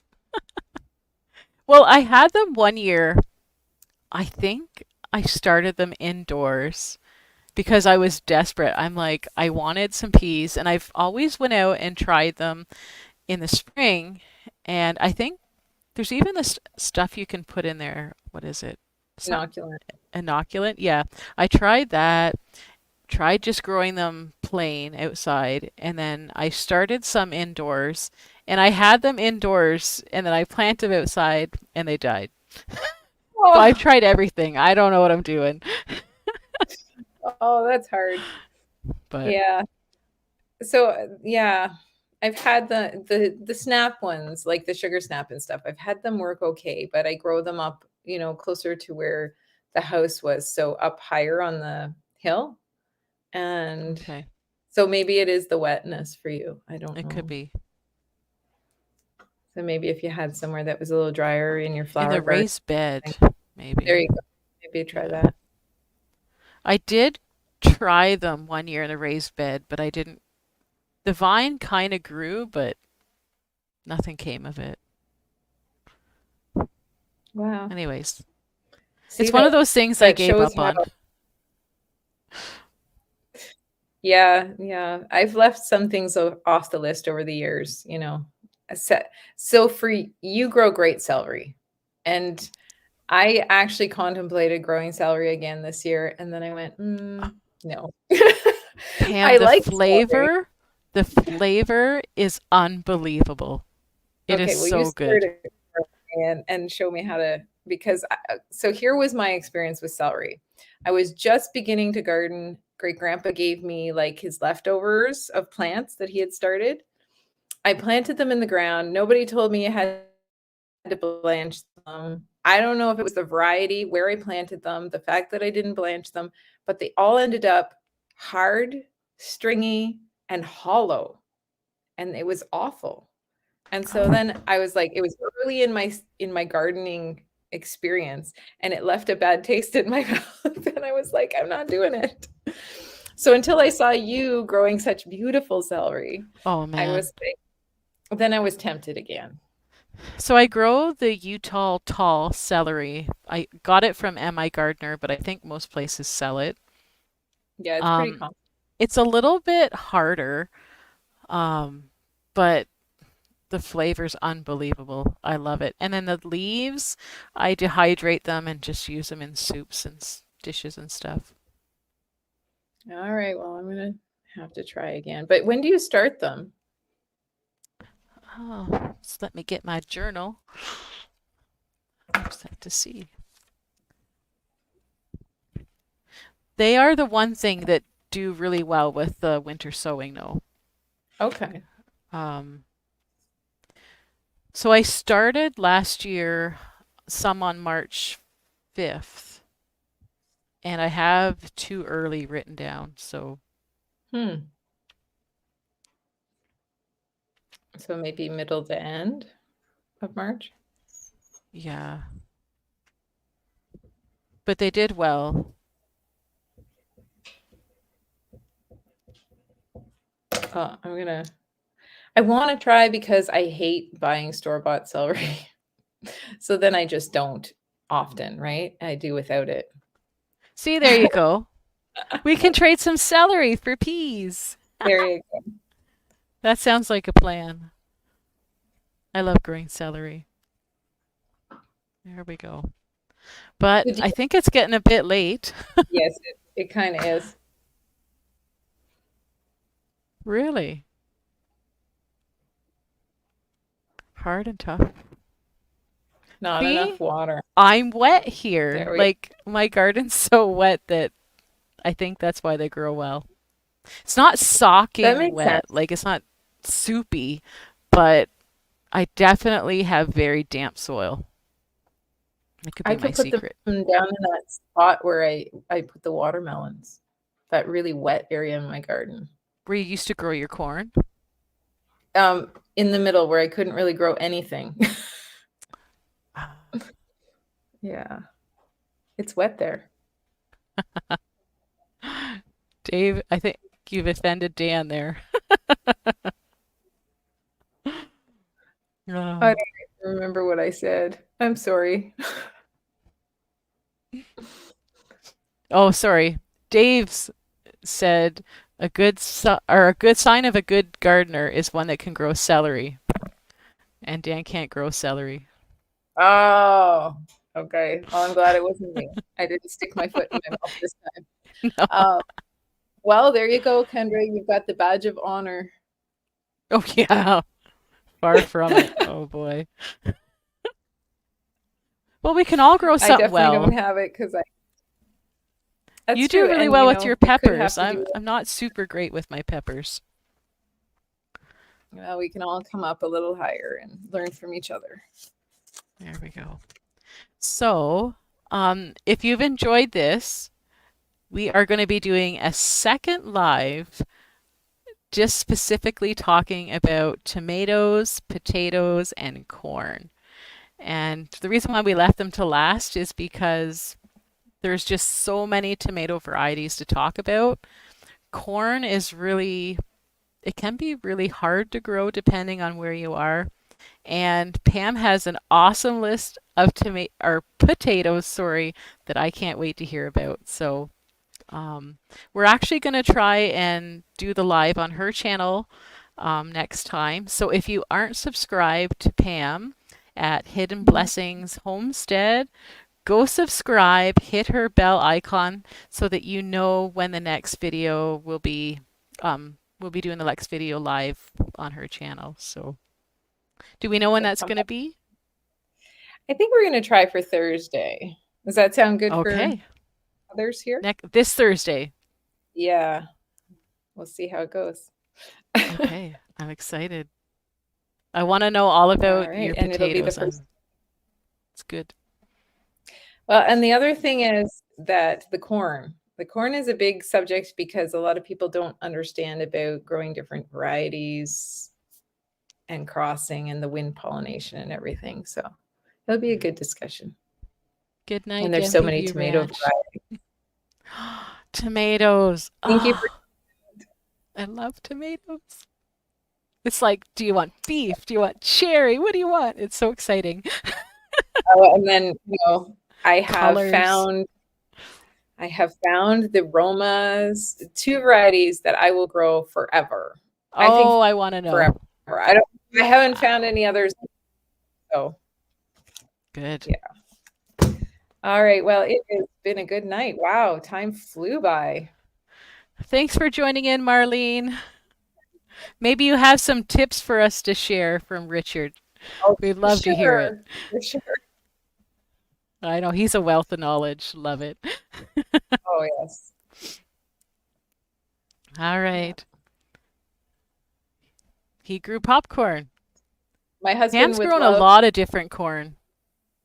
Yeah, we have over the years. Yep. All right. Well, good night, everyone. Same time, do you think, Pam? Yeah, that Seven was a good time. o'clock? 2 o'clock is a good Seven time. o'clock Thursday. I will share the link on our channel as well on the community tab, but be sure to go and check her channel out so you can take part. I want you guys to come on next week on Pam's channel because I want to know your top tomatoes, corn, and potato varieties that you're growing as well. So, anyways, thanks everyone for joining. It's been a blast. Anything to do with seeds, I'm all in for it. Sure. It's exciting. So, anyways, have a good night, guys. Take care. Thanks for coming.